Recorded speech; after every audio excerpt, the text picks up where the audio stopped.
If you want to be successful in this league, you have to be clutch. And how about the Iowa Hawkeyes? Played 4 5-set matches last season, unbeaten with wins over Delaware, South Dakota, Rutgers, and Maryland in the league. Iowa also posted its first conference sweep in a couple of seasons, had a 4-win improvement in Big Ten play in 2024. All great stuff to build on for head coach Jim Barnes, who's with us once again. First coach of the day here on day 2 of Big Ten Volleyball Media Days. Jim, before we get into kind of your big picture takeaway, I want to follow up on that graphic that we just showed. Unbeaten in 5-set matches. I know you can't necessarily teach a 5th set before you actually get to set number 5, right, but what's the key to your team kind of coming up clutch in those situations? Well, I think our program itself is a work in progress, that we are getting better and better as we play. So the longer the match, the better for us, and that's what a lot of pride in. Our players work hard from beginning to end. I did mention the improvement in both conference play and a lot of different areas a year ago. What was your biggest takeaway when you looked back and kind of evaluated the 2024 season? Yeah, another step in building this program. Bringing in players who are really committed to each other and to playing in this league. And I think that's what you see the next step we're making into this team. Just another level of commitment, talent, and hard work. And so I think you're going to see from last year to this year a giant step. What about for you, a half dozen years now in Iowa City, but much longer than that overall coaching this sport? What kind of keeps you motivated and energized each and every day to go to work? I love this. I absolutely love coaching and helping people become, their best version. And I love this game. The combination of getting to, help human beings grow up and coach this game at the highest level. It's such a blessing to be able to do this. And so I wake up every day just grateful that I get to do it. Name of the game in college sports, not just volleyball right now, is change. Your team not immune. Nearly half of the 19-player roster that you have right now will see its first action as a Hawkeye in the 25 season. What are both the challenges and opportunities that come along with that many new faces? Yeah, we return 10 players that you want to build a team around. Just dedicated, hardworking. Our 10 returners are really the core of what we've been doing on and off the court. And so they're going to help us make that big step. And then we add to them 5 freshmen. Of those 5 freshmen, 2 are international players with a lot of experience and talent. So we're excited about those guys. And then 4 transfers that we all brought in January that makes up our entire team. And all 4 had a big significant role this spring, as we showed our team really made a big jump this spring. And so, I think all the additions are what it's building our culture of hard work and being a great teammate. And now the talent is there to go, punch some people. It's not the exception anymore. It's really the norm to see international talent on almost every team inside the Big Ten, if not inside the entire country in this sport. Why do you think international players work at the collegiate level here in the U.S.? They grow up in learning the sport, and they have a choice. Do they go pro, or do they get to combine it with an education and playing at a high level? And now with what the model the United States has put together, it's very attractive to come to the United States. They can play at a high level, get a great education, make some money. So these are things that, I think you're going to see more and more in your European players, foreign players come into the system. You mentioned the transfers getting there in time to go through the spring. How critical is that in trying to build that team chemistry? Yeah, it was everything. 1 freshman graduated early too, so we had 4 transfers. A freshman, Gia McGrew, I think he's going to be a big name, coming down the road. But having them, we were able to have our real core group this spring, and it showed on the court. We won nearly all our spring matches, pushed Minnesota into a 33-31 game. Just all those little things matter when you're trying to build that confidence and build that teamwork. And it was one of the more exciting springs I've had in a long time. Just the way the players played and came together and bought into the Iowa way. We talk about how we do things on and off the court. So it was a blast this spring. This summer, they've been, working really hard, and our leaders have showed up. Claire and Charday, as 2 of our seniors, have helped lead our team over this summer. They make my job easy because they're truly committed to getting this right. Do want to get some thoughts on Claire and Charday in just a second, but I want to finish with the transfers. And I looked at the previous careers of those transfers at their other stops. They all have a ton of match experience. Yeah. How deep was that into your philosophy of what you wanted when you went inside the portal? Yeah, we needed some experience in these different positions, and all of them brought it. And all of them were better once they got in our gym than they were on video. which is what you hope for as a coach. And then on top of that, their drive was just what we needed to, because our 10 returners are so driven to get Iowa right. And to bring it, you want bringing players that are like-minded like that, and they took it even to another level, their drive to get this right. So it fit together really well. That's what made spring so nice. It wasn't trying to corral people to get on the same page. They were more than ready to do it. We'll hear from Charday and Claire here coming up in just in a second when they talk with Elena and Holly. Let's start with Charday. What do you like about her skill set? Everything. And really rare because she's played middle her whole life. And I'm watching her on film and I'm going, this player can convert to the left side. And I don't know if a lot of coaches would took that chance with, a player going into her senior year. So she came into the spring and does a player take on that challenge, and she did. She came in the spring, played not only left side, but 6 rotations, and just came in with just a driven beast attitude and had a tremendous spring. For me, it was very gratifying because it projected she could play this, position and play at this level, and had, I thought, an outstanding spring that's going to set her up for a big fall. So what do you and your staff see when you're looking at a player who's played one position like Charday, but then you're watching her skill set and thinking, I can move her more to a spot where I need help right now? What did you see? Number of things, but that position, you got to have a lot of drive and a lot of adaptability. You can't be a perfectionist in those things because the game's full of mistakes. You got to just keep driving through, and she has that in spades. And then I did get to see her prior team. She did swing out on the left on a few occasions, and that's what actually I watched her swing on a few occasions on the left side. She could convert there full time. In fact, that's her best position. And talking with that coach of their team, she goes, I really wish I would have done that, with her and not had her in the middle. So, it converted well, and she's got a chip on her shoulder ready to prove some things. So all those things come into place. Claire Ammeraal also with you here today. Yeah. What does she mean for your team both on and off the court? Everything. She's a tremendous leader, tremendous athlete. I think one of the most athletic setters in the country. Skill set's off the charts. I mean, you don't find many setters that are 6'2", as agile, quick, left-handed, hits the ball at 54 miles an hour, I think. So all these numbers are off the charts for a setter. And so she has all the talent in the world, but mentally, she's so sharp and smart. She's going to be a doctor, sports medicine doctor. So, yeah, she's got all the things you want in a setter. Jim, one of your early season matches is against one of the first-year head coaches in this league when you play Michigan State, and Kristen Kelsay. I know you've been through a couple of jobs in your career, so if you were to give advice to a first-year head coach coming into this league, maybe not advice heading into that specific match, but advice overall, what would it be? Oh, wow. I don't know if I can tell you one thing that's going to help the whole thing come together, but trust what you know and go into every day, just renewed to go back to battle. Because it's a battle. You put on your helmet, you get ready, to bang into some walls, and you keep forging forward. Last year was new for every coach in this league because of the addition of the 4 West Coast schools. I know everyone had expectations of what it would mean with USC, UCLA, Oregon, and Washington in the fold.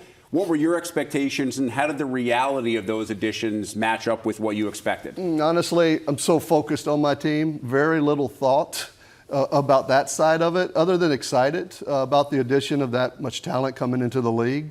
But it's all about us. We know that, and as a coaching staff, about getting us right. When we went and played there, it was great. Loved to be in those venues against those teams, against those coaches.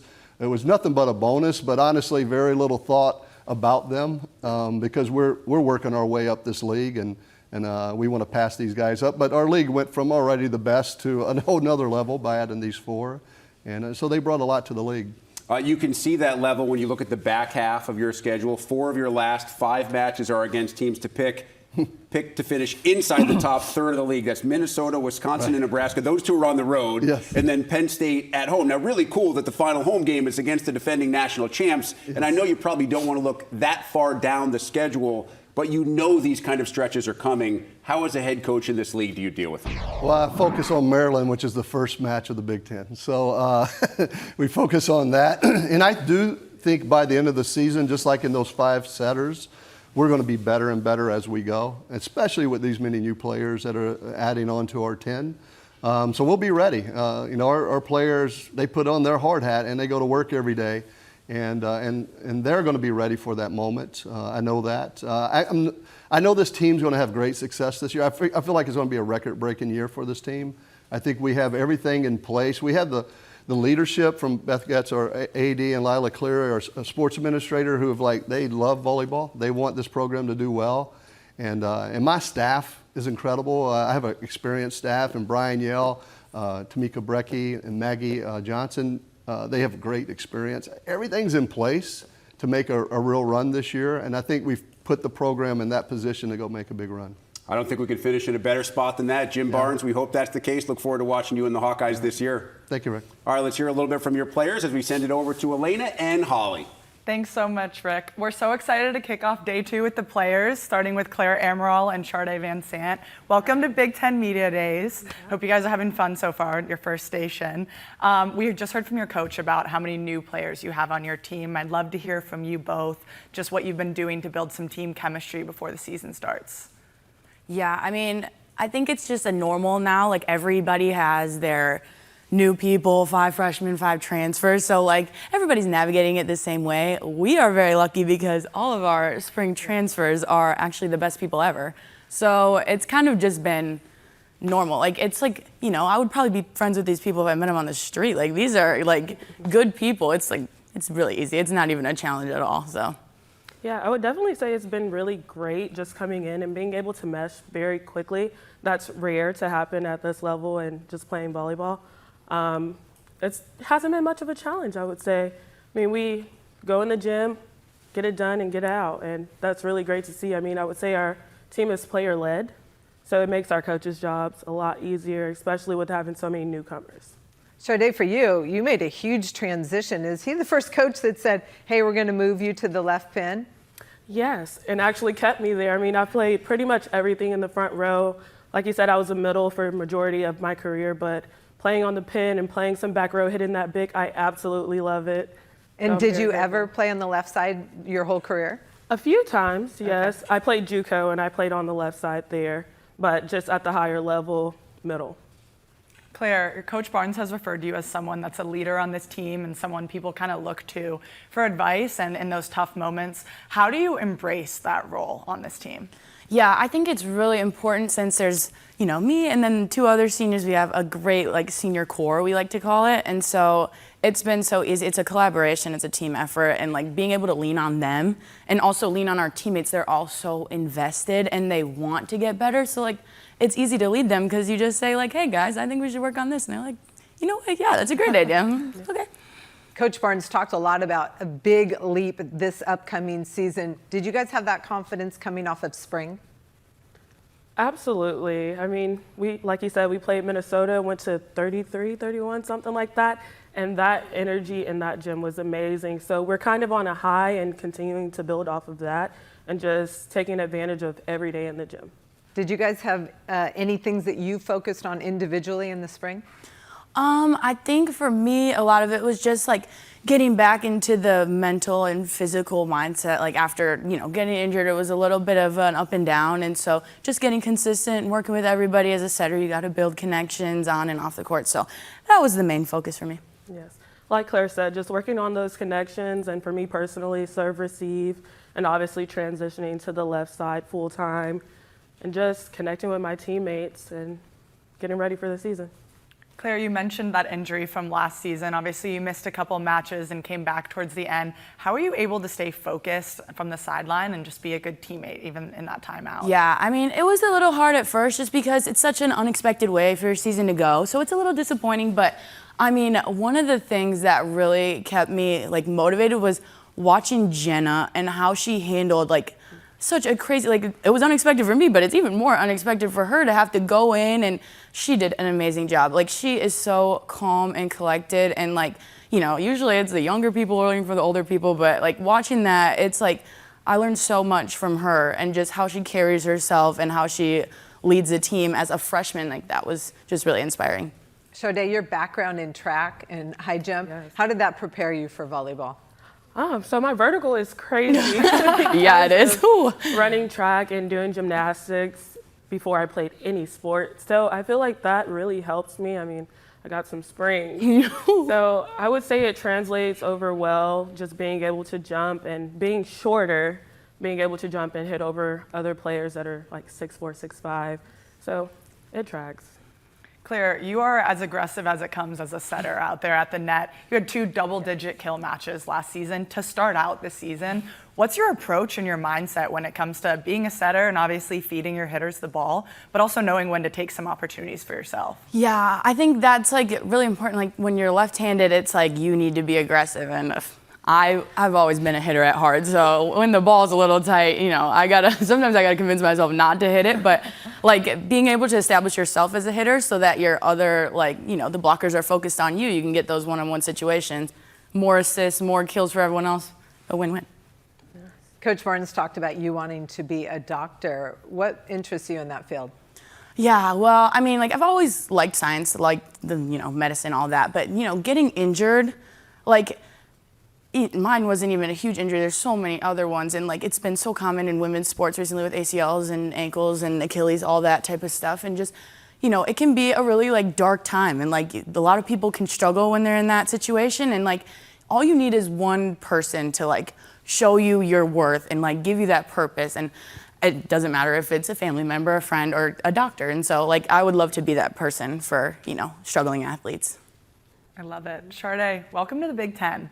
I'm so excited to have you here. I'd love to just hear a little bit more about your decision of coming to Iowa and how that process worked for you. I would say coming to Iowa was such an easy decision for me to make. I mean, obviously I love Coach Barnes, but one thing that really stood out to me is that he's a God-fearing man. And I remember on my visit, I'm like, hey, are you God-fearing? Like, do you pray? And he was like, absolutely, I pray for the team before every game. And I was like, yeah, this is a no-brainer. And then obviously talking to a few of the girls, I'm like, okay, yeah, that's gonna be my new home. And I've been all over the place, never this far, but I'm like, okay, it's time. And I'm like, what better place to go my 6th year? So that's why I made my decision to come here, and I'm so happy with it. I know you have a strong family network. Is that part of the reason why you came to Iowa, because it feels like a family? Yes, absolutely. I wouldn't have it any other way. I met some of my closest friends here, and it's only been a couple months. Last question, heading into the season, what are your biggest goals for your team? Is there anything you guys are consistently talking about in the gym? Yeah, I mean, we have a process-based goal and an outcome goal. Like outcome, obviously we want to make it to the tournament. I think we have the talent to do so. I think we have the drive to do so, and that would be huge for our program and for everybody on our team. And then process-based, like we just want to enjoy it. We want to get better. I mean, I think we have a pretty young team. We're not graduating a whole bunch, so like having them, you know, keep building upon it as they grow. That's kind of our main thing. Yes, I would say another goal is to win some more matches this season and make some noise in the Big Ten. Obviously, it's very competitive, but I'm like, we can do it. So that's a big goal for us. Awesome. Well, I can't wait to watch you guys play this season. Thanks so much for joining us. Thank you. One of the Big Ten's 3 first-year head coaches set to join us now, Kristen Kelsay, ready to get things underway in East Lansing, of course. This is not new territory for Kristen, just a new job. Spartan setter early in the 2010s, an assistant coach at Michigan State, at Northwestern, and most recently at Minnesota. Had the chance to talk with Keegan Cook about Kristen on Monday. He said he knew this opportunity was coming. He's going to offer all sorts of advice, except for that first match when you actually play Minnesota. As we welcome Kristen into your first Big Ten Volleyball Media Days, welcome back. Thank you. This is incredible for the Big Ten Conference to have this for women's volleyball. It just sets the stage, and we're grateful to be here. As I mentioned, East Lansing is familiar ground for you, but the job itself is not. So how do you describe the craziness of what your life has been like since you were announced as the next head coach? You know, it's been a wild 6 months, and yet in some ways, you know, I've been gone from East Lansing for 6 years. And in a lot of ways, I've lived a lot of life. I've learned so much, right? My time at Northwestern and VCN and Minnesota has prepared me to step into this role as head coach. And then there's times where I'm driving around campus and I'm walking around and I have flashbacks to being a freshman, you know, student athlete on campus. And so a lot of nostalgia, a lot of excitement, but mostly immense gratitude to be back. When you think back to your first match as a freshman on campus, and you think about how nervous you were, what do you think that comparison is like to how you'll feel when you coach your first match for Michigan State? Probably similar, probably similar. I've had a couple of those like pinch me moments, where it's like, wow, this is pretty special. And I remember feeling that as a freshman under Kathy George, starting for the first time. And, I'm prepared and excited for that first moment as head coach. Is it impossible to describe how special it becomes for your first head coaching job at a major power conference to come where you played at your alma mater? I couldn't have written the script any better, to be back home where this will be my 10th year in East Lansing, my 10th season coaching in the Big Ten. Like, it's really a dream come true in ways to have so many Spartan family members in the athletic department and in the community who are still there and who have these memories and these stories of Michigan State, my time at Michigan State, people who came after me at Michigan State. So to be back and have the privilege of now leading this program as the head coach is the best ending to the story I could have asked for. One of the buzzwords in all of college sports is culture, and every coach wants to build and install a culture that they think works for their program. What would you like yours to be? We're really building our foundation right now in this next chapter of Spartan Volleyball. We talk a lot about our mission, and our mission for Michigan State Volleyball is to be a winning program, and that's what we're looking to do, right? That's the Michigan State Volleyball I know and love, and that's why I'm back. And we also talk a lot about our core values and who we are going to be as young people, as staff members, as coaches, as support staff, as we're all going to be committed to these core values in our program that are going to allow us to live and build the culture and the foundation we want to build. I know it really hasn't been that long since you played. I mean, it was in the Big Ten Network era, so it couldn't be that long ago. Have any of your players gone back to watch your highlights? And if so, have any offered critiques? I don't think they have. I know they've gone through the whole social media gamut. I know my staff found a commercial that I did back in the day with the Big Ten, and that was a little embarrassing. But no, I couldn't have asked for a better group to start this journey with.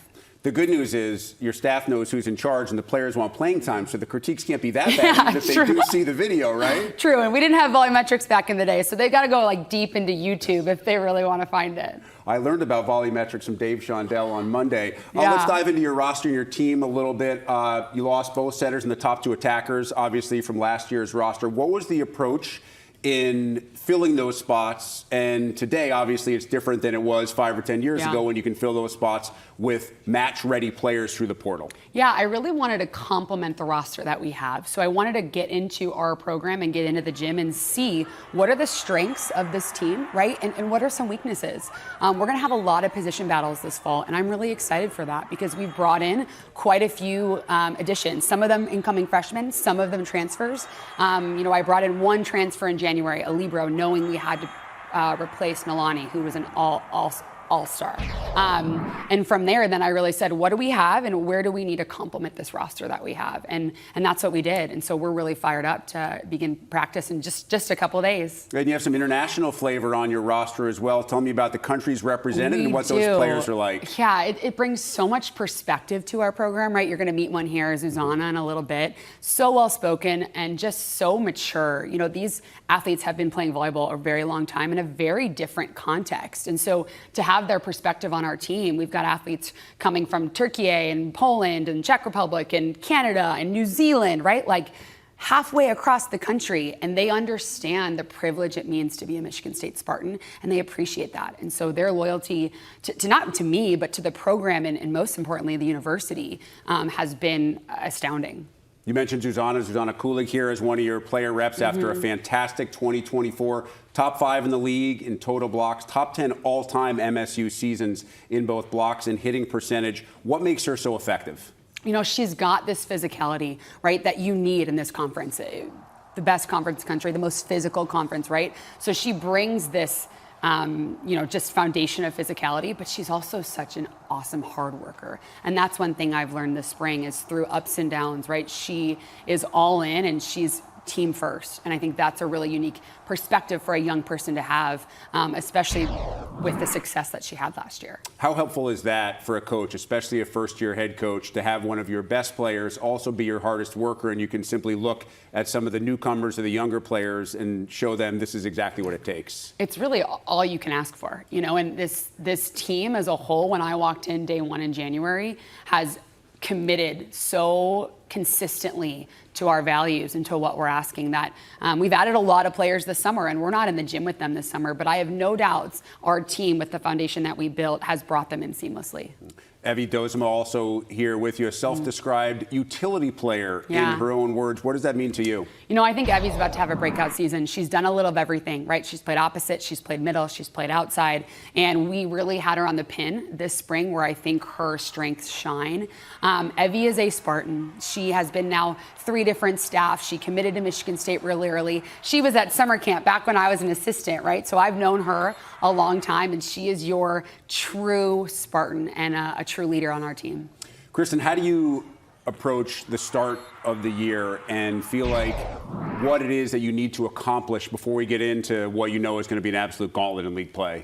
It's really just the blueprint of who we want to be, right? I know that it's not all going to happen in week 1 or day 1, but we're going to set the foundation for not only this year 1, but for this next chapter of Spartan volleyball and to be a winning volleyball program. And so that'll be with teaching the skills, but also will be with building our foundation through relationships and our values and a lot of hard work. I did mention the conference opener that comes at your most recent stop. How much have you thought about that? What do you think that'll be like?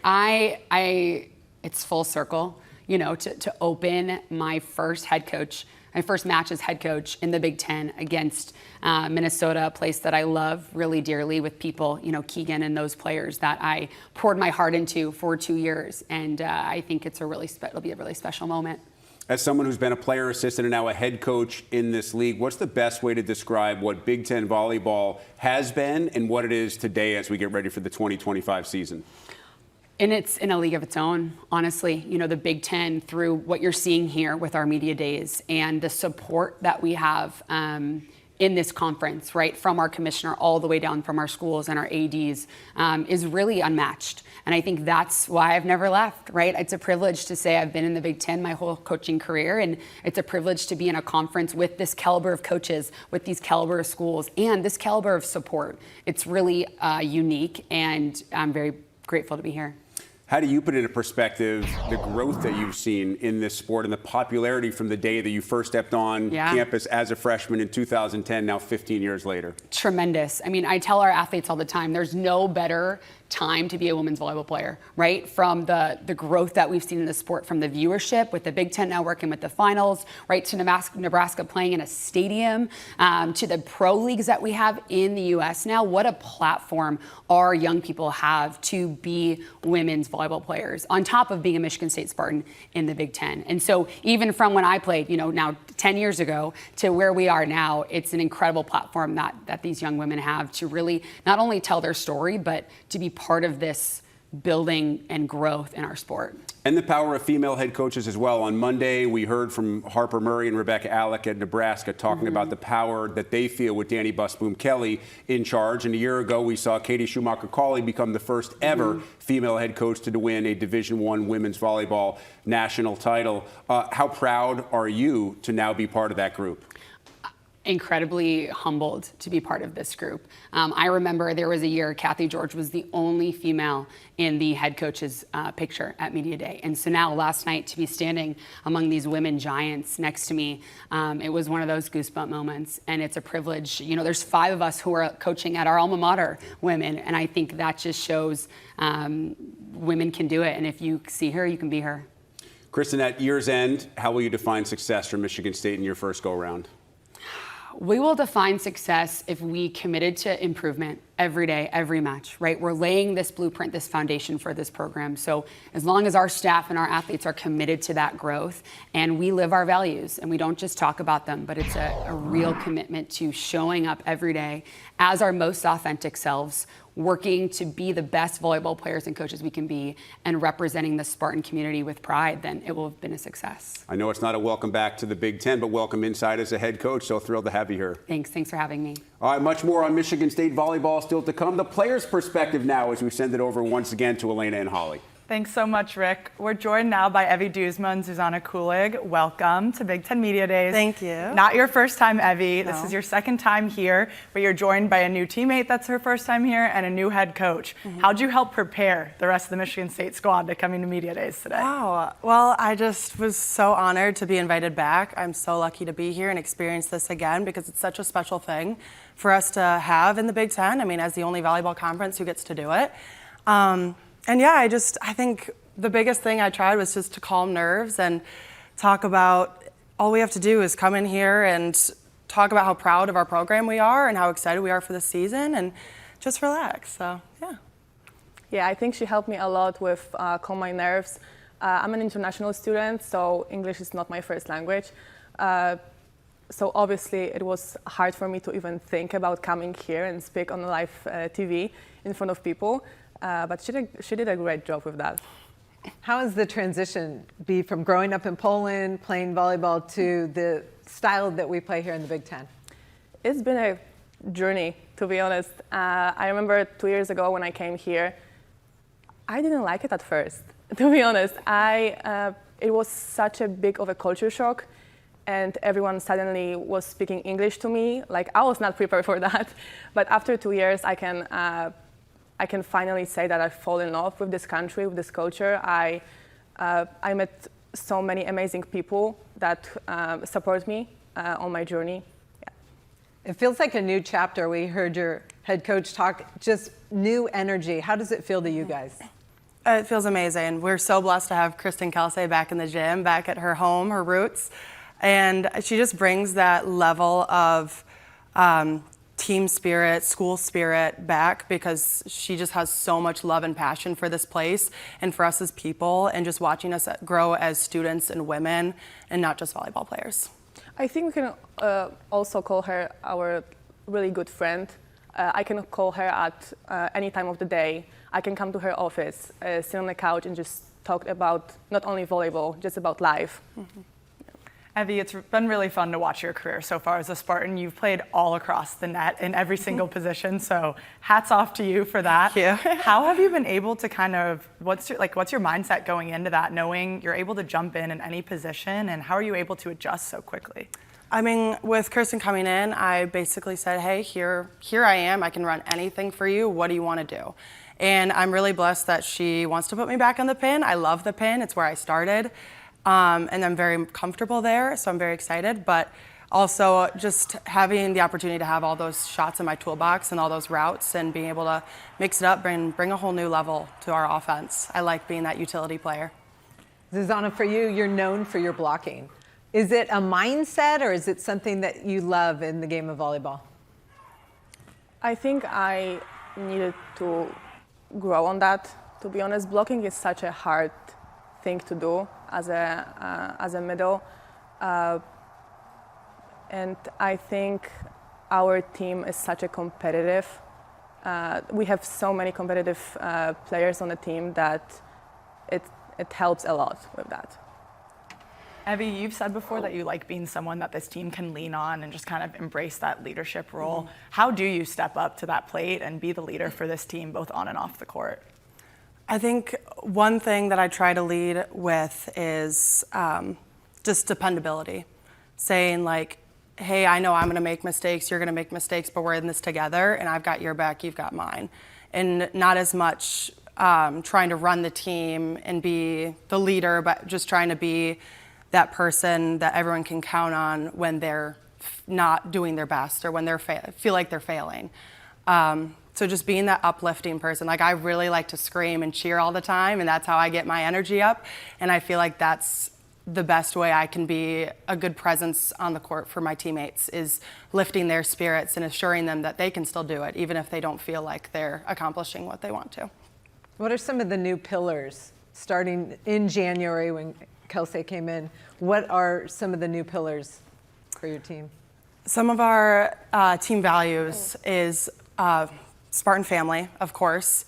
I mean, Kristen Kelsay is the epitome of that. Like, she's come in and just immediately, with the new coaches, new players, just made this a home. Like, we go to her house 3-4 weekends already, and it's just everyone in the program sitting there. She cooks dinner, she's a phenomenal cook, and and it's just a great time. There's just so much of a family atmosphere outside of the gym.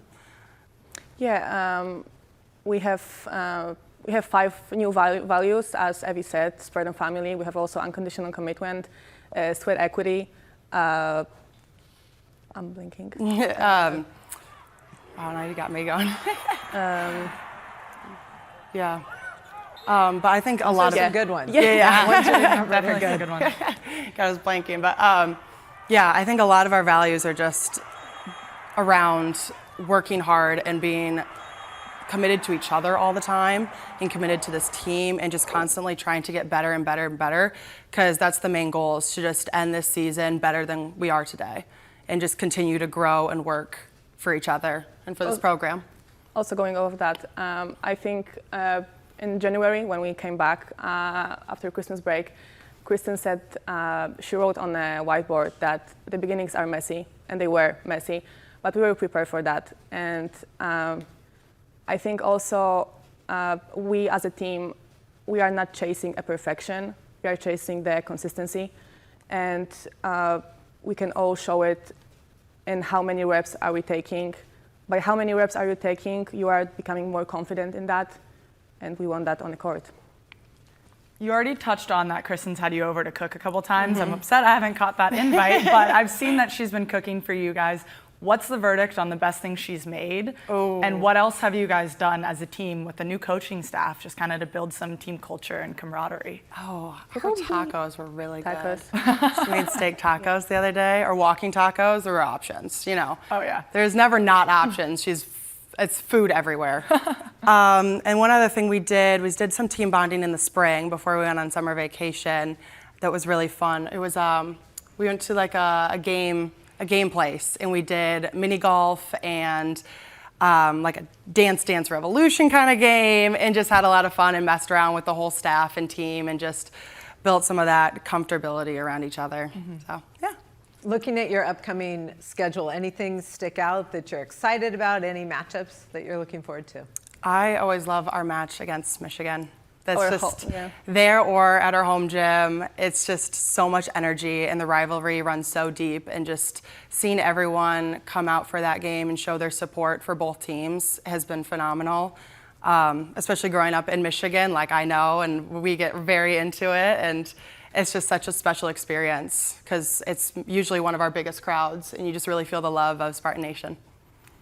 Yeah, for me the same. I really want to see us playing against them in Breslin, and I think the best in this rivalry is also having our flag. Yeah. You guys are going to have a bit of a change of scenery this year. You're playing a couple matches back in Jennison Fieldhouse. You've been in Breslin Center the last few years. What does it mean to you to have that opportunity to be back in that historic facility and playing a few matches there? Yeah, really nostalgic. I mean, it's really special that we get to honor our alumni in that gym where they played, and they broke records and they succeeded so much, and where Kristen played, of course, and I think it's really special for her to be able to experience that again as a head coach and not feel like she's in this whole new environment in Breslin. Being able to start the season off early with that, I think it's really special. And for the girls, all of us who haven't actually played there, I would say when I came in as a freshman, it was our first year in Breslin. And so I grew up going to camps in Jenny, and I'm so lucky to be able to experience a game day in there because I grew up watching that. And yeah, I just think it's so special for everyone, all of the alumni, all of us in this program. Yeah, that was a great answer. It was a great answer. A lot of coaches have said it's a great time to be a female volleyball player in this country. Can you explain why? Yeah. I think also for the small girls that are looking up to you, it's always fun to just be their role model and trying to act and behave, and also showing them our culture as a Spartan. Yeah. Mm-hmm. I also think the recognition that women's sports are getting now, it shows little girls like you can succeed and be something huge in this country, and it doesn't matter that you're a female athlete. that it's still big and still really, really appreciated in this country. Yeah. Give us a little sneak peek into Spartan volleyball this season. What can fans expect to see from you all when you hit the court? Oh, I think a lot of versatility. We have a lot of international students from Poland, Turkey, New Zealand, Czech Republic. So I think to see them on the court, it will be. We are hungry to prove ourselves. We are an underrated team, and we just want to make a statement in the Big Ten finally. yeah. Yeah, we're excited to get into the gym and lock in and just work our butts off. And you're going to see a lot of intensity and a lot of energy from the court. Well, I can't wait to watch you guys this season. Good luck. Thank you for joining us today. Yeah, thank you for having us. Time for a little West Coast flavor here as we continue our coverage of 2025 Volleyball Media Days. So much historical tournament success for USC. Trojans made their third straight tourney appearance after winning 20 games last season, 20 plus for the second time in the last 3 seasons. Brad Keller at the helm, now entering year number 6 as he joins us once again here at Big Ten Volleyball Media Days. Brad, first and foremost, welcome in. Appreciate you being here. Great to be here. Good to see you again, man. I know there was a lot of talk last year about how different the year was going to be with you and the 3 other West Coast schools joining, in that your schools will be the ones most affected by travel and new venues. Yeah. How do you overall evaluate what the big picture was in year 1 inside the Big Ten? Well, like you said, we're not done yet. We have another a bunch of trips coming up, this year, but it wasn't what everyone said it was. We were able to charter and get there. Going east is a little bit easier than coming west, so we gain time. We're able to play and actually get right back on the flight and come home if we want to, and so we don't lose any days. But no, it wasn't that big a deal, I guess. I don't know. What was it like for you and the players to get to see some of the new venues that obviously nobody had ever seen before? I love it. I still haven't seen Iowa yet, Michigan State. I believe that's it. But, I mean, Northwestern blew me away. Purdue is awesome, right? Nebraska is Nebraska. I've been to Wisconsin before, so I know that one.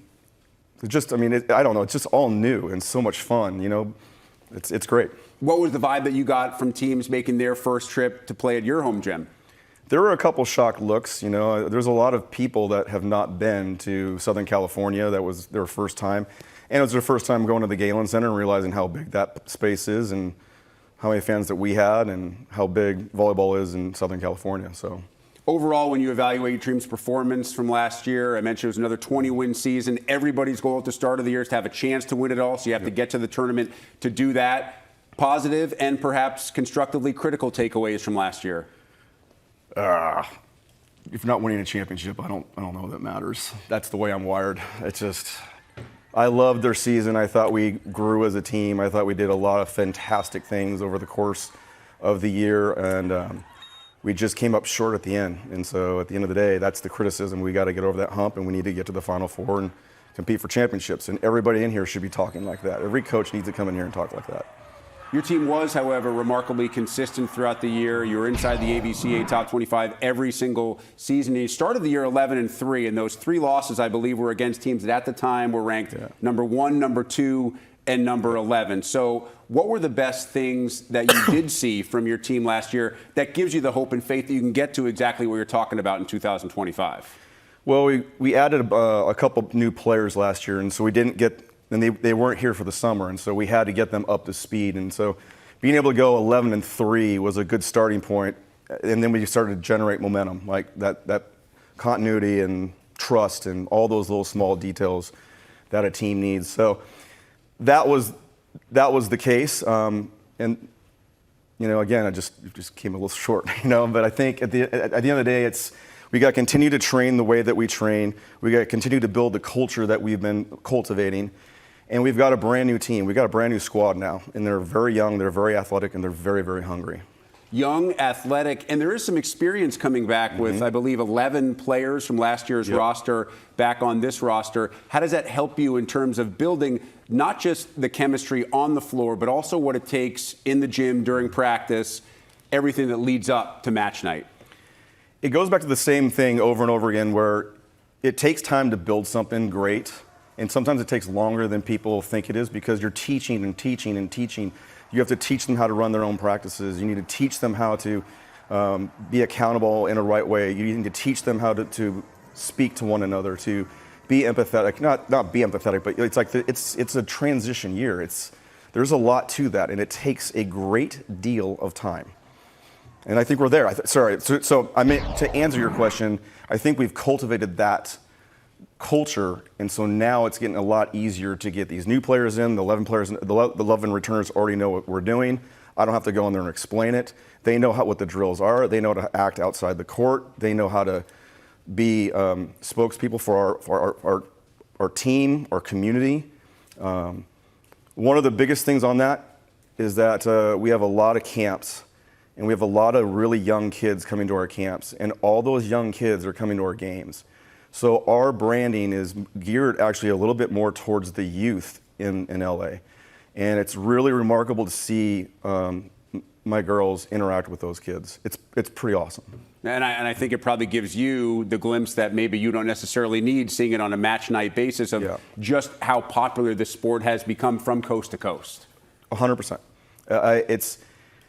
We were at Rutgers, and we had fans there at Rutgers, and we were over. I mean, we've been across the country, and people were showing up, and that's the first time that it's happened. And I think, when I first got this job was COVID, and I think we were getting out of the fear of the COVID, and now we're starting to build. But there's a movement going on right now, right? There's a female empowerment movement of sports, and the media is doing a really good job of creating characters and creating stories, and really kind of pouring gasoline all over this fire.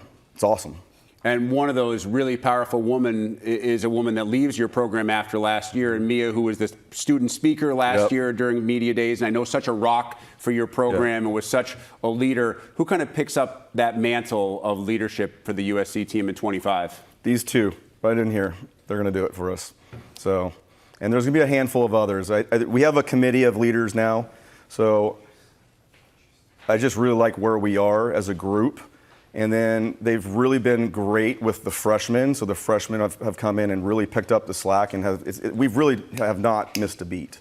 And that's been reassuring. But the two individuals that you're going to interview here in a second, you're going to see their personalities, and you're going to see their development as leaders here. Let's start with Adonia and talk a little bit about her, maybe not just as a player, but also as a person. Adonia is one of the most genuine human beings I've ever been around. She's the most selfless person I've met. She's really big on family. She's really big on community, and she's really big on doing the right thing. I know that sounds but she always does the right thing at the right time. Just an incredible young lady. What about as a player? She's got one of the best arms I've ever seen in the country. She is explosive, dynamic. She used to be a setter opposite. Now she's an outside hitter for us. And she's going to need to take a hefty load for us this year. What about your other student rep that's with you here today? Miss Ford. Leah Ford is, I call her the silent assassin, is what I call her. I don't think she even knows that, but she knows what she's doing. She's very, very comfortable in what she is. She's a great spokesperson. She, too, is an incredible human being, does all the right things, lives life through joy. That's the thing you're going to see about these two. And with my whole team is they live life through joy. They're just happy people, which makes me happy. So, is that part of your recruiting philosophy then for you and your staff, that when you go out, you're looking for not just skill sets, but specific personalities that are going to fit into the culture that you guys want? 100%. I mean, every coach is going to come up here and tell you they got to jump high, hit hard, they got to be able to pass. I mean, we say the same things over and over. They got to touch 11 feet. Okay, that's great. So that gets you in the space of now we're interested in this person, but now let's get to know who you really are. What's your family like? What are your values? What do you live by? When people are not around, what do you do? All those things. Are you picking up water bottles, or are you just dropping things? Or, are you being productive? And then you've got to have a great personality. You got to be infectious.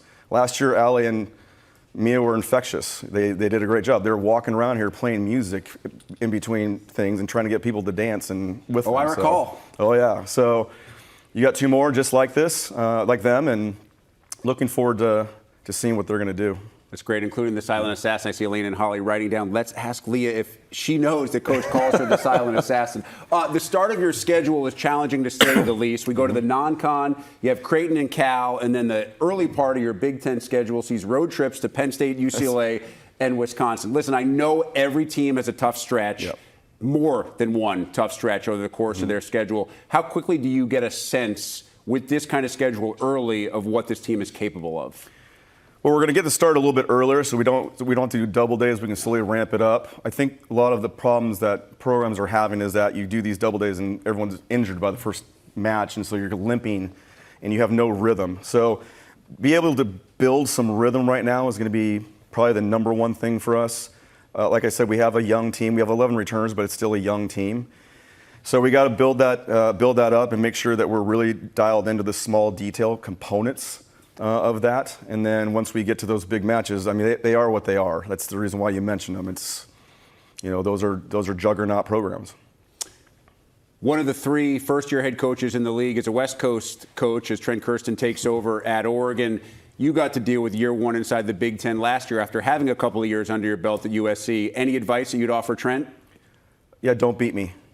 Other than the match that you guys are playing against each other. I coached him, by the way.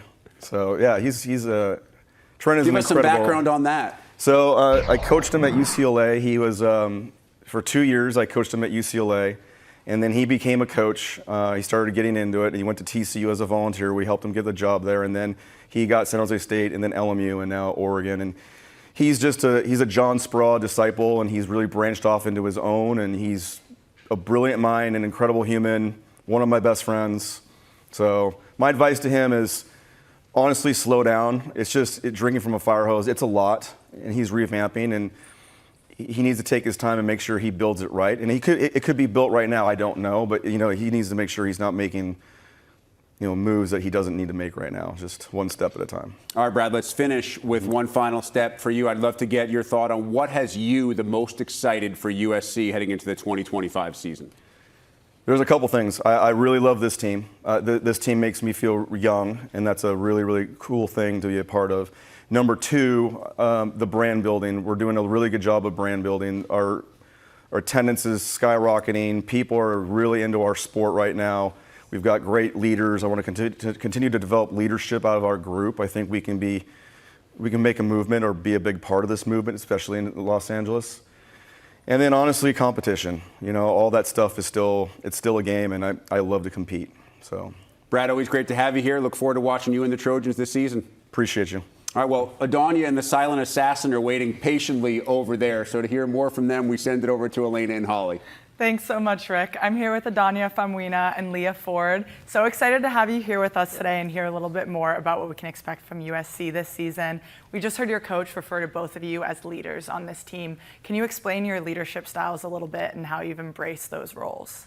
I think, with all the freshmen coming in, they're like sponges. So they'll ask us a lot of questions, and we've been here for a couple years now, and we had leaders like Mia Tuning, Skylar Fields, and Kalia Williams, and just taking their leadership roles and then us absorbing from them has been such an easy transition, and we're still learning along the way. And for me, like Adonia said, we have these new freshmen, and we really need to dive into them. There's a lot of them, so getting to know them, getting a good bond with them, making sure they're comfortable with us and coming to us whenever they need anything. But just being a voice for them as well, being able to advocate that their body's hurting, injuries, just helping them out. Yeah. Last year was your first in the Big Ten. What were your thoughts coming off your first season? I thought it was cool, just traveling to different places, playing new teams, and just really seeing the future of USC volleyball in this new conference. Like Adonia said, the competition is great. It's big volleyball, big crowds, great scenery, being able to travel to different places across the world, just meeting new people.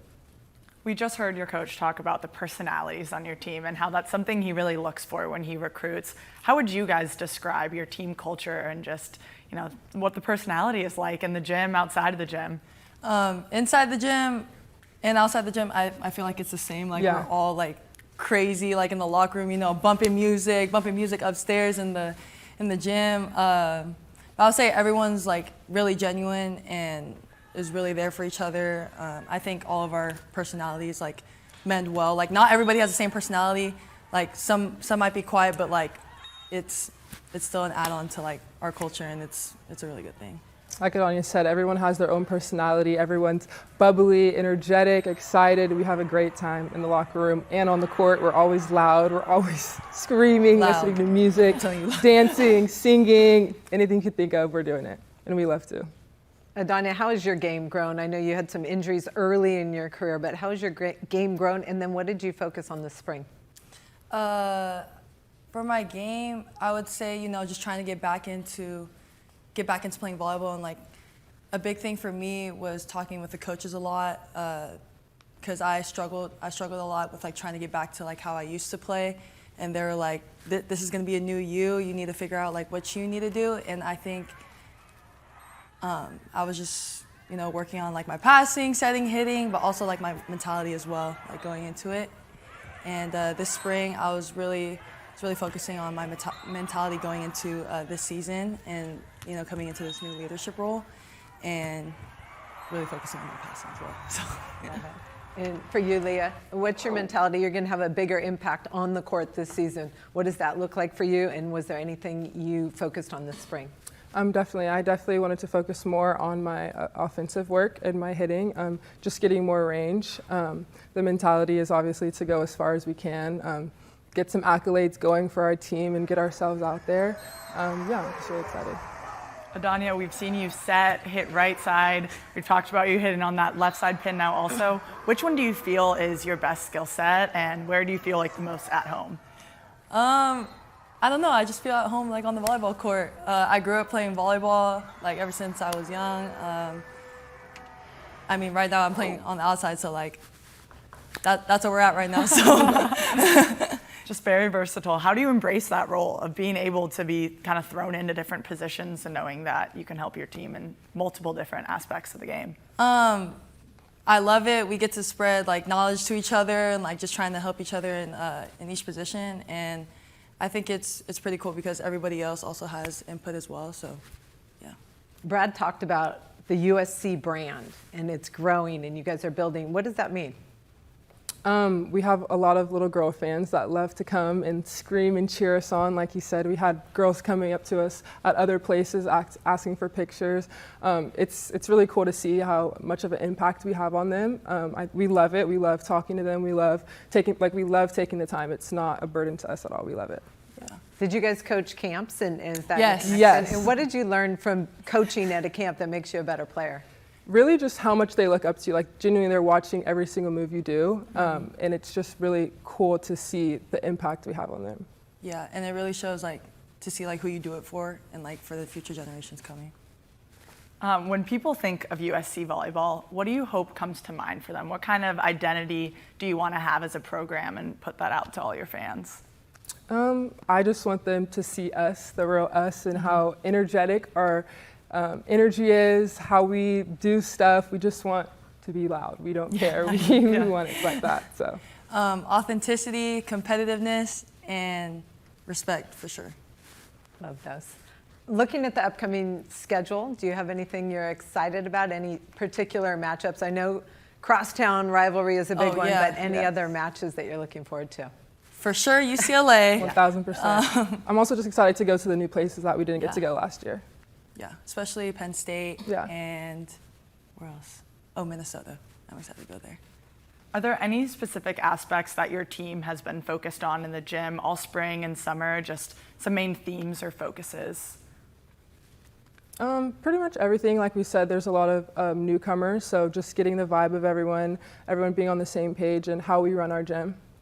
Yeah. Do you guys talk about goals in the gym? Yes. What are some of the goals? Some of the goals are keeping the main things and not trying to, bring all like the little itty bitty stuff, even though that they build up to the big things, but not just focusing on one thing, if that makes sense. Yeah. I know how long the season gets, and it gets exhausting and taxing on your bodies and your mental health. What do you guys like to do outside of the volleyball court during the season, either on your own or with your team, to help kind of decompress? For us, luckily, we live in LA. I love to go to the beach, wind down, look at pretty views, go to the Hollywood sign, there's a place called The Hideout in Long Beach. I just love looking at the views. Yeah, that's what I like to do, decompress. So I live like 20 minutes away from school, so I love going back home to my grandma's house. Shout out to 2294. I love going over there. I also journal during season. Well, I should be journaling every day, but journal, do my devotions, and pray a lot. Yeah, go to the beach a lot, for sure, with my cousins. So. You have a talented freshman setter coming in. I know she joins you in a few days. What are you looking forward to showing her about USC culture? Just what we're about and being yourself, showing her like she can do this, you know, like be confident in yourself and we're here for you if you need anything. So yeah. For sure. We already heard from your coach, Brad Keller, a little bit. You guys have played for him for a couple of years now. What's your favorite things about playing for him, or what have you learned most from playing under him? I think playing under him, he really lets us like be ourselves, like especially like when he was talking about like the personality side of it. Just being ourselves on the court, off the court, and he really cares about us as human beings. Yeah, just being able to go in the office with like no hesitation to actually all of our staff, and you know, maybe letting out a cry or two. Done that too many times. Yeah, like Adonia said, just being able to be ourselves and have that relationship, not only as a coach, but as someone we can go to for anything. Being far from home, it's great to have a staff where I feel comfortable to go talk to them about anything I want to. So him just being open and honest with me with anything. I just love that. Is there anything that Coach Keller says to you guys, like a saying that you hear a lot? Good talk. Good talk. See you out there. Yeah, those are his two favorite things for sure. That's awesome. We'll have to look out for that now. No, yeah. Whenever we talk to him. For sure. Overall, just in your career at USC so far, what has been your favorite part of being a USC volleyball player, a volleyball student athlete? I would say the people that have come through the program. When I came in as a freshman, you know, we had all of these. We were a whole new team. 7 freshmen. We had a couple transfers coming in, and like 3 returners, and just created a culture that has been carried on until now, and is really a family atmosphere. I'd say that. For sure. Definitely the culture, being able to carry it on and make it our own as well, being different. Also just being on the campus is amazing, seeing new people all the time and making friends. It's really nice. So. Well, thank you both so much. This was a lot of fun, and good luck this season. Thank you. Thank you so much. Continuing our coverage of 2025 Volleyball Media Days, how about the average attendance for the Washington Huskies last year? Over 3,600 per match. That is the highest in program history. And speaking of program history, how about the Husky head coach, Leslie Gabriel, with us, part of 653 wins now for Washington as a player, assistant coach, and head coach. 19 of those wins coming a year ago. Leslie, welcome back. Thank you. I'm excited to be back. We're excited to have you back. As you look back at last year, a very different start and finish, obviously 13-0 out of the gates, then you ran into a really tough schedule late in the year. How do you evaluate the season as a whole and use it looking forward to 2025? Yeah, last year was a big learning year for all of us, new teams in the conference. And for sure, I learned a ton as a head coach.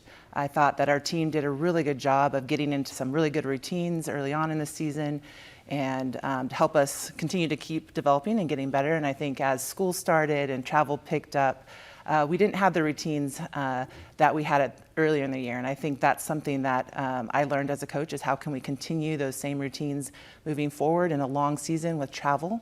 I also felt like as a coach, I think there's a point in the season where where rest becomes really important. And I felt like I started that trend a little too soon, if that makes sense. And there's a point in the season where just rest is the best, and I felt like I started that process a little sooner than I should have. But going forward, you know, I want our team playing its best volleyball at the end of the year, and so we're going to attack things a little bit differently. We'll go a little bit harder, longer, going into this new year.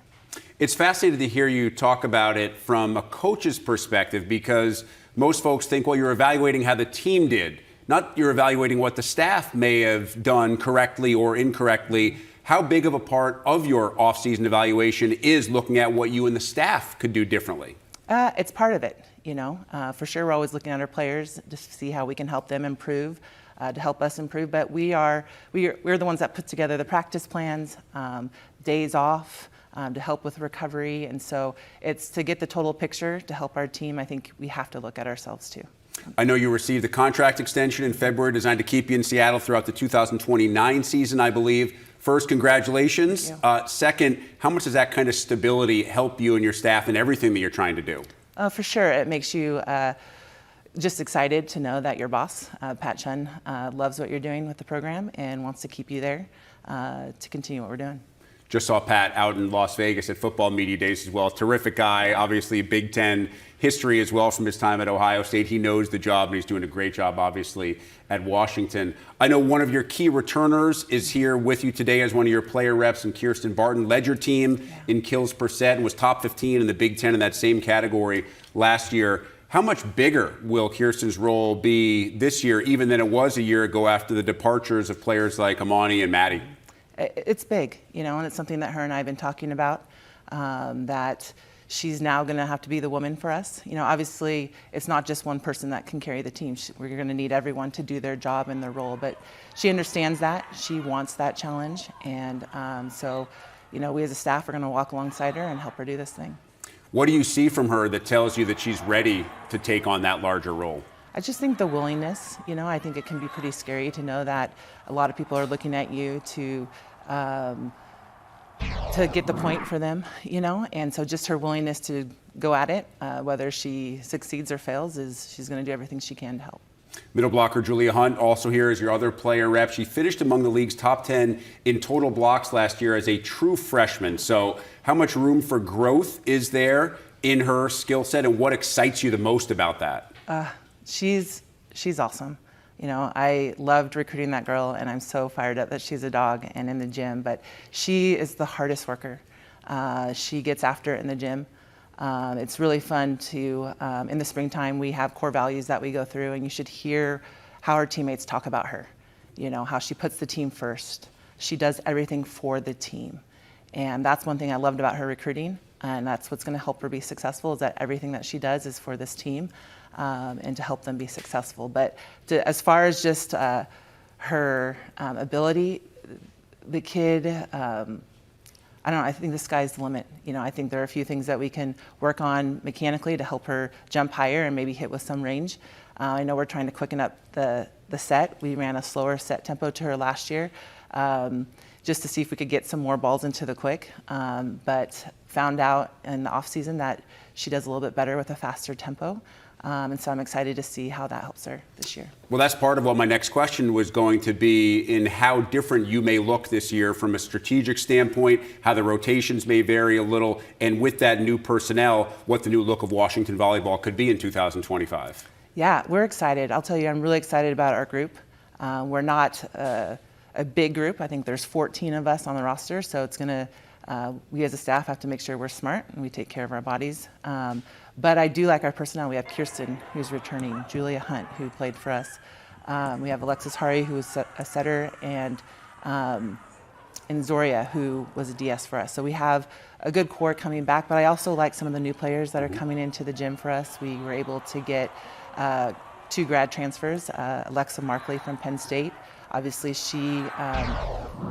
she's coming off of a national championship. She knows what it takes to be a great player, the demands that is, and to be a good teammate. And so I'm excited to see her in the gym. We also got Taylor Simpson, setter out of Colorado, who can run a fast offense. We want to see if we can speed up our offense to see if that helps us be more efficient with our side out.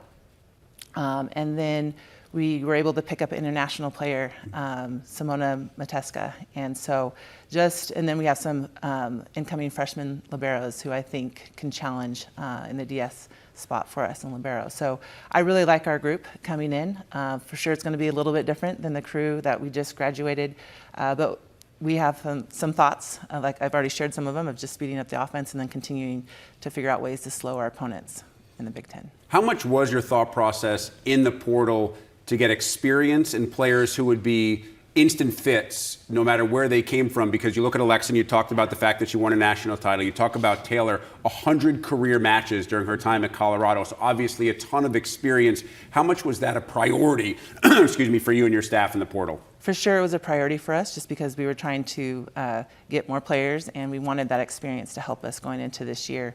Obviously, going into the future, we like who's committed, and so we'll see how it goes, but we are super excited about who we have coming in.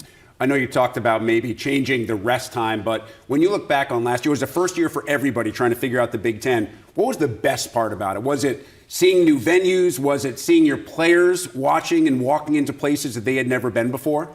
It was, every night was a big venue with lots of fans, and that was a lot of fun. And I think for all the hard work that these girls put in to be able to play in front of big crowds is a big deal, but I think what was even more exciting for me in this was just how much volleyball was on TV.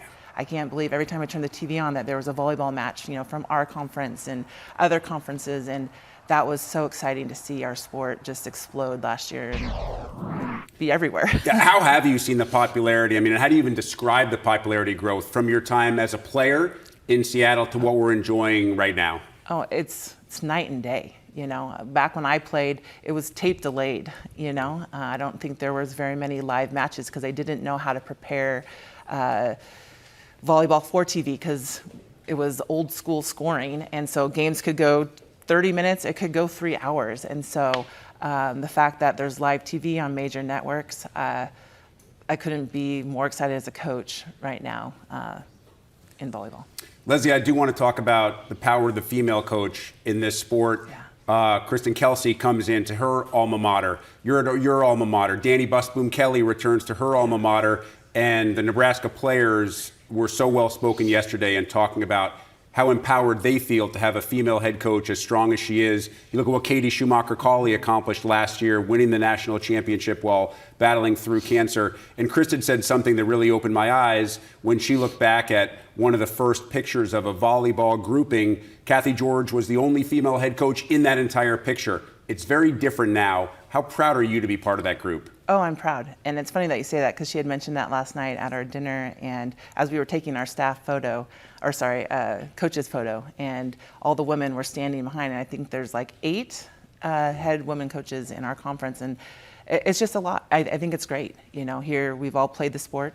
We are very passionate about our programs, and we want to help empower the women in our program to go on and do great things too, whether that's coaching or playing more volleyball or whatever it is that they're passionate about. But I think it's a big deal to have women coaching women. Leslie, I want to finish by looking all the way ahead to the end. Yeah. What, at the end of the year, would you look back upon and say 2025 was successful for Washington volleyball? In our program, we always talk about just can we get a little bit better? And I felt we did that last year. It would be no different this year. Last year we wanted to finish in the top half. We wanted to finish, in the top half of the Big Ten and make it to the NCAA tournament, and we were able to do that.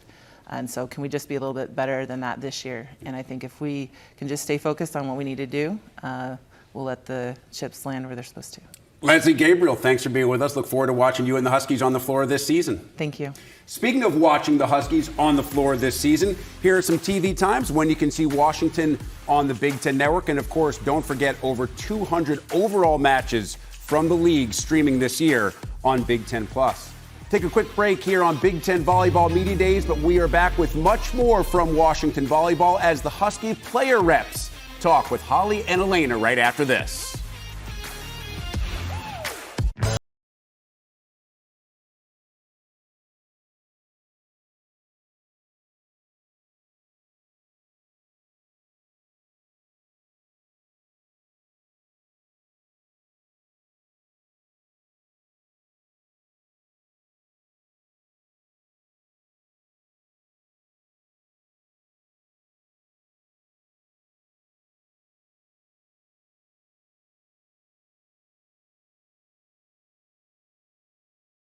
Consortium is where the Big Ten's fierce rivals join forces to take down their common foe. The rivalry still exists, but maybe that's what fuels such a powerful collaboration. working together on cancer research to advance treatments and therapies to bring more options to patients who need them. Learn more at big10crc.org. Cancer is the one opponent that unites the entire Big Ten. All right, I'm going to change your world. That's going to be interesting. Let's go. I love to root for great. Yeah. I want to watch history. Ooh. You want to root for the underdog. Good luck with that. In sports, people hate what they fear. They hate the Cowboys. They hate LeBron. I've got a lot of haters. Truth hurts sometimes. I'm controversial when I don't even mean to be. It doesn't matter how many times I'm right. You'll still argue with me. This is The Herd. Let's go. Fox Wednesdays. Oh my God. Gordon Ramsay is going deep undercover. I've got this restaurant under surveillance. That is one fat rat. I've seen enough. I'm going in. This restaurant is closed. Wait, what? I can't help without you wanting to change. I have the 4.6 Google rating. There's rat droppings everywhere. Where's that on your 4.6 Google rating? Gordon Ramsay's Secret Service, Wednesdays on Fox, and watch anytime on Hulu. Welcome back to Big Ten Media Days. We're still right here talking about Washington volleyball. We got a sneak peek at their schedule right here for their Big Ten schedule. Both of their two-play opponents are those other West Coast schools that they're pretty familiar with. All three of those other West Coast schools, actually. We're now joined by those Washington volleyball players to tell us a little bit about their season. Kierstyn, Barton, Julia Hunt, welcome to the studio part of Big Ten Media Days. How has the day been so far? Do you have any favorite stations? Yeah, for me, my favorite station was being able to do the content and like TikTok portion. I love content creation, so just being able to do that was super fun. Yeah, mine was also the TikTok part. I feel like it was really fun to answer those questions. Really fun. Awesome. Well, I can't wait to log into TikTok later and see what you guys have come up with. You both had some great seasons last year, earning some all-conference honors as well. How can you reflect on your first season playing in the Big Ten? So a little bit about how that adjustment has been and then just your individual success on the court. Yeah, for me, it was just really cool being able to play with such great competition all year round. And like every single game had its own challenges. And like even though a team might be easier than the other, it's still the best conference in the country, and we're still playing high-level volleyball every single time we can get to. And I think it's just really cool atmospheres, great people, great community. It's just an awesome experience. I thought it was awesome too. The big competition is always the best. Like I didn't get to play in the Pac-12. I just got right into the Big Ten, and it was amazing. And also the travel is so good because I'm not from Washington, so it's like traveling to like the West Coast was awesome. Julia, for you, do you remember the player Leanna Sibeldin? She was a middle at Washington back in the day. No, ma'am. Okay. She hit that same set that you hit as a freshman, and she was excellent, All-American. For your offense, it's going to be faster this season. What do you like about that? I'm a fast player. Like I just like getting up and getting the job done immediately. Like I don't like to waste time. So last year when we did have the slower offense, I was still faster than the other middles, which was like kind of throwing the time off. But now that we have a faster offense, it's like I can just get up and really bang balls left and right and in front of the blockers.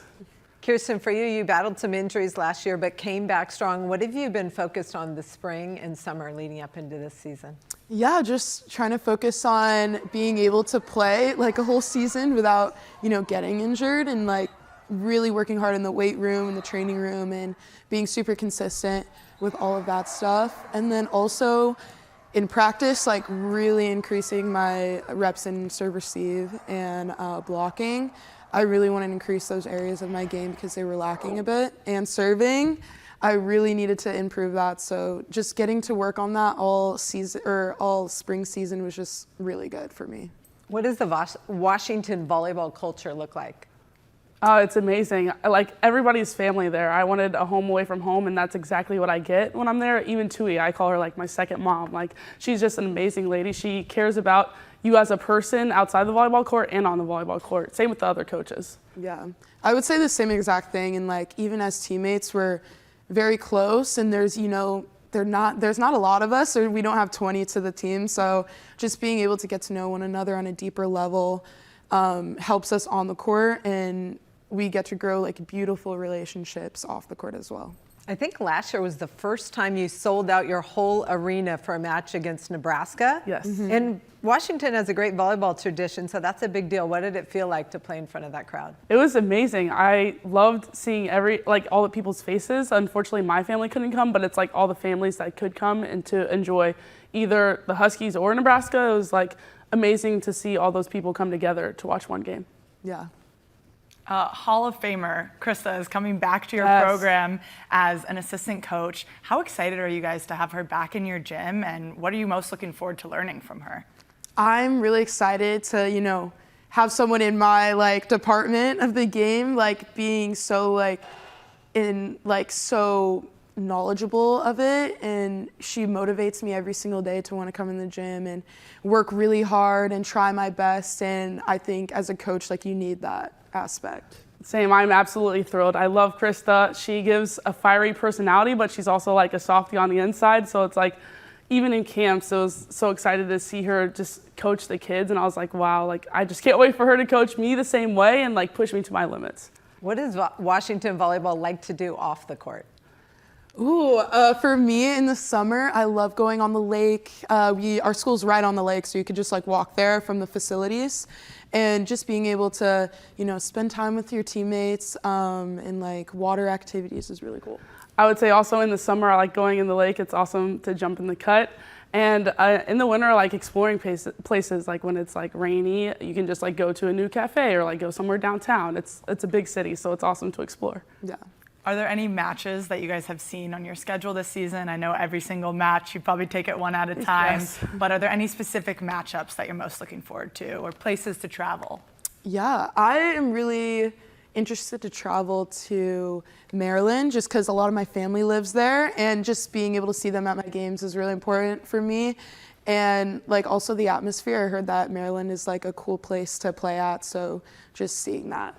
I was also going to say Maryland, my family's from that side of the country, so they get to travel up and see me. But for other game, probably Oregon, because one of somebody I played with also plays on Oregon. So you have some new faces in your program. What's it been like to add them to your group and to your culture, and what have you taught them? Yeah, I think as a upperclassman now, getting to hang out with the transfers is really cool, and seeing how they add to the program, their personalities, their level of gameplay, and their IQ in the game, I think is really cool for a lot of our younger players on our team. So yeah. I think they're amazing. They fit right in. Their personalities are so big, but so is everybody else's. And being a sophomore, I can connect with the freshmen, but as well as connecting with the older girls and letting them know the raps of what we do and how we play. Kierstyn, you've been really open so far about your mental health journey, and you even started a podcast about it recently. Can you share a little bit about what that experience has been like for you and how special it is to be able to now share that with other people? Yeah, I think when I first came into, college athletics, I was so excited. I was ready to, I was had high aspirations. And then this past season, I just went through a lot of hardships with my body, mentally, took a toll, and, over the winter and spring, I kind of figured out what really fulfilled me at the end of the day, and it was connecting with other people and sharing my story and hearing everyone else's story, and being able to help the younger athletes coming into volleyball, realizing that it's okay to have tough days and your hardships don't define you, and I think that's really important for the younger generation, especially today. Absolutely. Yeah. Julia, how have you seen yourself grow since you got to campus? Reflecting back on your freshman year, now going into your sophomore year, you have 1 year under your belt on the court, but also just as a student athlete. What kind of growth have you seen in yourself? Huge. I think the people around me make me better. I look at Kierstyn and she's, mental health. That's really important to me now too. I would never think about that in high school. And on the court, it's so much faster game, and the coaches are always there to support you, and no matter what you need, and then they're you can get extra reps, I can help you with blocking, blah blah blah. It's a huge difference between last year and this year, and I'm excited for the season to come. What can we expect from Washington volleyball this upcoming season? Big swings, big blocks, just faster offense. I'm ready to play. Get me on the court immediately. Same with the transfers and the freshmen. We are all so focused on the end goal, it's insane. Yeah, I think we're definitely a team to watch because we have some really key players, and I think the way it's looking right now, it's going to be a really cool atmosphere and a really cool team to watch this year. I can't wait to watch you guys. One last question. What's your favorite part about being a student athlete at Washington? I think for me, just being able to have a community everywhere I go. Like when I go to academics, I have a community there. Athletics and volleyball, I have a community there. And then clubs and, extracurriculars, I always have like communities there. And I think, that builds you as a person, which is really important at this young of an age. So just being able to have so many groups to go to and people to lean on. I would say the experience, like just traveling to new places, seeing new people, new gyms, like you don't get to do that in other conferences and other plays. Like the Big Ten is so amazing, and the connections you make along the way. Like I have my best friends on the team, and it's amazing. Well, this has been so much fun. Thank you for joining us, and I hope you have a great rest of your day at Media Days. Good luck this season. Thank you so much. When you think of volleyball coaching staffs, the focus is all on the head coach, but so much more falls on the assistants. And you look at Ohio State's what we're calling the all-star staff and the playing credentials of some of Jen Flynn Oldenburg's assistants. We were just discussing during the break the unlikely possibility that any have eligibility remaining in case the Buckeyes need them. But in today's day and age, I guess you really never know. And as you may have guessed, the head coach of the Buckeyes is with us now. Jen, welcome in. Let's start there. We talked about the credentials of your staff and their playing days, but obviously in today's day and age and what goes on a volleyball coach, your assistants are so vitally important. What are your thoughts on what your staff does for you? So much. I think there is focus on the head coach, but what your staff can accomplish together is the most important thing. And so as I'm hiring 2 new positions, I want to make sure that they're the right people, right? The right humans. And those 2 were what they bring to the gym just elevates everything else. They bring so much joy, so much knowledge, and make every day fun. They really love coaching. So it was a great compliment for me and Michelle to have that full staff that's just all in every single day, and it's been a really great off season. When you and that staff went to evaluate during the offseason what took place in 2024, I know it wasn't what you had hoped for in terms of wins and losses. So what did you take away? And not just from a critical standpoint, but also that was positive from last year that can fuel you through 2025. Yeah, I think the big takeaway is even through a tough season and a lot of losses, especially early in the Big Ten, we got better every single week. And we were playing our best volleyball at the end of it. And that's saying a lot because, I don't know that everybody was all in. And I think that's where our team is fueled this spring, adding some transfers in, adding some experience, some fifth-year seniors that have joined our program in the summer. There's a really great energy going into this season. How difficult can that be in this league, especially if you get off to a slow start and you feel like you look down the schedule, you're trying not to look too far, and you realize there are simply no breathers? That's every year. Whether you're winning or losing, there's no breathers. So for us, it was just about getting better. And so, I think that as we head into this year, our non-conference schedule sets us up really well to have some wins heading into the conference. And then it's just day by day, match by match, are we getting better? Are we competing? And I think this team's ready for that. How does the non-conference scheduling philosophy have to change a little bit for you in some particular years as you look ahead toward the ultimate goal of getting to the NCAA tournament, knowing full well how hard this league is, and knowing, of course, the rule is out there that no matter how well you do in this league or in the non-conference, you have to be 500 or better to get that bid? Yeah, it's a big task you take on every year. And I think adding the 4 teams last year changed the scheduling a little bit in the non-conference. I think with the new faces we have this year, we're replacing all of our production, which is exciting. I think it's daunting in some ways, but also really exciting. I'm excited for you all to see what I see in the spring and this summer. But the non-conference, I think, sets us up for what conference can be, because it's a grind. And a lot of times you only have one chance at an opponent. And so you have to bring your top game every single night. Yeah, and to specify in those departures, losing your top 5 point producers. So you mentioned that it's a challenge, but also an opportunity. What do you mean by that? You get to see what you have. You get to see who emerges. And, I think a lot of teams aren't going to know what we have because we're figuring that out too. And I think that's the exciting part. There's always challenges in this sport. And if you're not up for them, then you need to get out. And I'm sitting right here, so I'm up for the challenge. Some familiar faces are there, like Mia Tuman, 2,000 career assists already. What's the expectation in 2025? To get better. And she's been working so hard all year. I think she's she's been a leader for this team, but now she's an official captain and just taking on that charge of getting us back to the tournament. Like, she's taken it personally, and you could see in her play.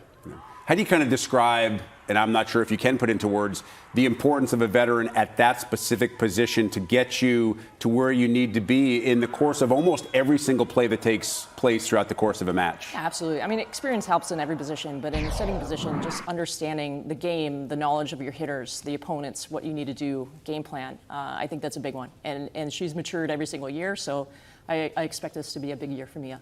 Olivia Hasbrook is also here. She played in as many sets as anyone on your team a year ago, can turn her defense into offensive opportunities. What does she mean for your team? Our first contact is taken care of, whether it's passing, defense, but she's a player that just brings her best every single day. She works hard. She also is a great leader, and I think having that first contact in place really helps everything else. And so she's going to help with the production, even though she's just passing. But just passing is a big deal. I think for a lot of folks who are getting their first true view of high-level volleyball, one of the things that stands out to them is that first contact. And they wonder aloud sometimes when I watch with them, how on earth is that woman returning that ball that's coming in at the speed that it's coming at? Are you still sometimes amazed at what you see on the court and the level of athleticism that we're starting to see, which seems to increase every year? Amazed, yes, but also that's the expectation. Like as the game continues to grow and the speed of the game, you have to keep up and have the athletes to do it. So to me, it's just vision and learning and teaching and growing. And I think our team is ready for all of it. With as many departures as you had, obviously you had to be active in the portal, and you had 4 players on the roster, including former Miami transfer Ashley Carr, who was one of the ACC's best attackers last year. What was your overall philosophy going into the portal and looking for players like Ashley? I think we were looking for experience, both players that had an impact in the programs they were at, had some tournament experience, and the maturity that a fifth-year senior brings. I think that's going to help this program as we continue to rebuild. We did touch on the non-conference and how you have to kind of massage that schedule sometimes, but you have Florida in the non-conference. And the beginning of your Big Ten schedule, much like it was a year ago, is really difficult. How do you kind of put emphasis on that part of the schedule, realizing it can set the tone, and at the same time, especially after experiencing what you did last year, not put all your eggs in that basket, knowing what it can mean down the road? Absolutely, and it's a matter of just managing the segment, and so we're going to chunk it out, and so we're going to manage preseason and talk about managing versus winning it, and if we're winning it, then we're in charge of our destiny, and that's where we want to be. Is just, can we win each segment, handle it week by week, or 3 weeks at a time? Let's look at these opponents that we're going to face and let's manage it. We do that, then we're making it back to the tournament. Jen, I've had the chance to talk with all the female head coaches today about being part of such a special group. So many of those coaches back with their alma maters, and it wasn't long ago that a female head coach in the picture of all the Big Ten volleyball coaches was the rarity. Now it's become something of the norm, and a very successful norm, with Katie becoming the first woman to ever lead a Division I national championship. What does it feel like to you to be part of that group? I think it's super special. I think that picture with Kathy a few years ago really changed the dynamic for administrators. I think that's when they step back. Something needs to change here, and to bring back so many strong females in each position, and 5 of us are at our alma maters.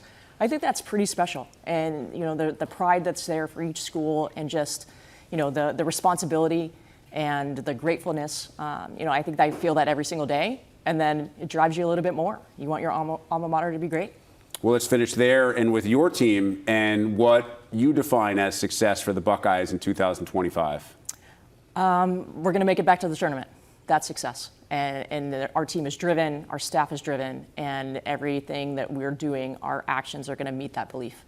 Jen Flynn, Oldenburg, we appreciate the time. Can't wait to see you guys on the floor this year. All right, thank you very much. And if you're going to get to the tournament, the 2 players who are standing by with Elena and Holly are going to be a huge portion of that. Elena? Thank you, Rick. We're now joined by Olivia Hasbrook and Mia Tuman. Welcome to the studio part of Big Ten Media Day. Mia, you've been here before. This is your second time back now. How was Media Days last year, and what did you tell Olivia before coming here? Yeah, I told her that it's not as scary as it seems. I think last year I was super nervous, and then this year I was a lot calmer because everyone is just super friendly, and it's just be yourself and speak from the heart.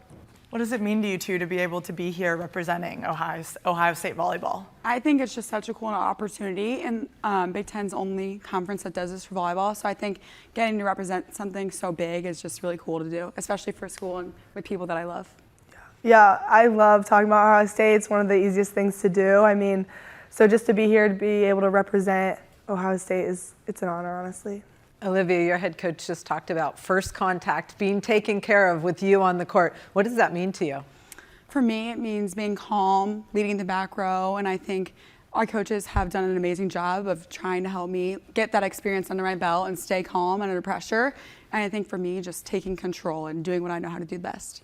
Mia, you're an experienced setter in the lineup now. How much more confident are you this year than in the past? Yeah, I think each year you learn something new and learn a little bit more. So I definitely feel more confident, and just now I'm an upperclassman, which is so weird, but I just try to be a leader for all the younger kids, and yeah, I'm feeling good. With so many newcomers on your team this season, what have you guys been doing to build some team culture and chemistry in the spring and summer? I think we do a really good job of everyone hangs out with everyone. Everyone is around everyone all the time. We do a really good job of making sure everyone feels comfortable being around one another and having conversations, like the fun and the hard ones. So I think building that foundation has set us up for success on the volleyball court, but we also have those relationships off the court. So they go hand in hand, but I think throughout the spring and summer we've made a big that's a huge focus for us. And I think you can tell with how we are off the court, we're just hanging out with each other, and on the court, you can see the trust and the love that we have for one another. Yeah, same thing. I think just working on our culture a lot, and just we have some new people, but they're super bought in, and just kind of teaching them what we're about, and yeah, everything that Liv said. Did you guys specifically work on anything, like you individually, in the spring? I think for me, after my first season, it was easy to kind of look up to people like we had Riley Rader and Emily Londat, those fifth years that have had a ton of experience. It was kind of easy for me to rely on them to kind of guide me. So I feel like without them, who I kind of leaned on as comfort people, I think for me, I kind of focused on being who I am as a leader and trying to be that positive source that I've always been, but going back to that and using my experience for the better and helping everyone around me. Yeah, the spring and the summer is a great opportunity to just work really hard and be tired, be sore. So I think the weight room, we've been really getting after it. Our open gyms have been long, but I think we're all working really hard. That was a big focus, just use this opportunity to be sore and do all the things. Mia, you had an internship this summer at the Ohio State University Wexner Medical Center. Yes, ma'am. What were you doing in that? Yeah, so I'm a part of the Inpatient Tower Activation Team is the official name. But basically we're opening a new hospital, which is so exciting. It's almost 2 million square feet. It's cool that I get to talk about this. But it was just absolutely amazing to see a different side of Ohio State. Medical Center is it's way bigger than I knew going into it. But yeah, we're doing all the behind the scenes to just get the hospital open and ready for launch day. Do you want to work in that field? It was something I was interested in, and I think I'm actually going to continue my internship post-season, so I'm very excited about that. But definitely a possibility. I'm just kind of trying every opportunity I can. So, Mia, I have to ask, this is so off topic of what we were just talking about, but I've been seeing on your TikTok that you do water reviews at every Big Ten gym, and I have so many questions. Okay. Where did that come from? Who started it? What kind of joy does that bring you? I gotta know more about it. Yeah, so me and my teammate Ella Roble, we love reviewing anything. We love food and coffee and all the things. And water tastes different at every school we go to, so we just were like, why not bring our reviews here? And it's just been fun. Definitely gonna be continuing it this season, so stay tuned. Check out my TikTok. Top 3. Ooh. Top 3. Valley is number 1, and I'm not biased. I am, but it is the best water. Number 2, whose was really good? You're putting me on the spot, guys. How's Ohio State's water? Good, Valley. Just said, yes. I thought you said the Valley. No. Valley was Ohio State, okay. number 1. I would say number 2, California was really good. That's what I thought you said. USC, I think, was the second. Third, I don't know. I think people need to compete for that third spot. So we'll leave it up for this year and let you guys know. Well, obviously we've seen some of your personality on that side, but how would you guys describe just like the personality of your team and what your culture is like? I think we're all very fun-loving, the goofy side, but we're also very competitive, definitely competitive. We see that side of us a lot, and I think very honest and open, loving towards each other. Yeah. Lots of hugs. Yeah, we get along really well. I think we're a very tight-knit group. Definitely goofy, so I think our coaches do a good job of letting us be goofy and serious, having a good balance of that when we're in the gym. But yeah, just having fun. That's like our main goal, you know. What's it like to play for your head coach? I think it's such like an amazing opportunity, and I feel like playing for someone as good of a person as she is, and she knows how we feel. She was a Buckeye herself, so I feel like she has that perspective, so she really cares about us as students. She cares about us as people, and she puts that's like a super big priority for us. So I think that's really special to find someone that cares about you outside of the volleyball gym just as much as she cares about you as a player.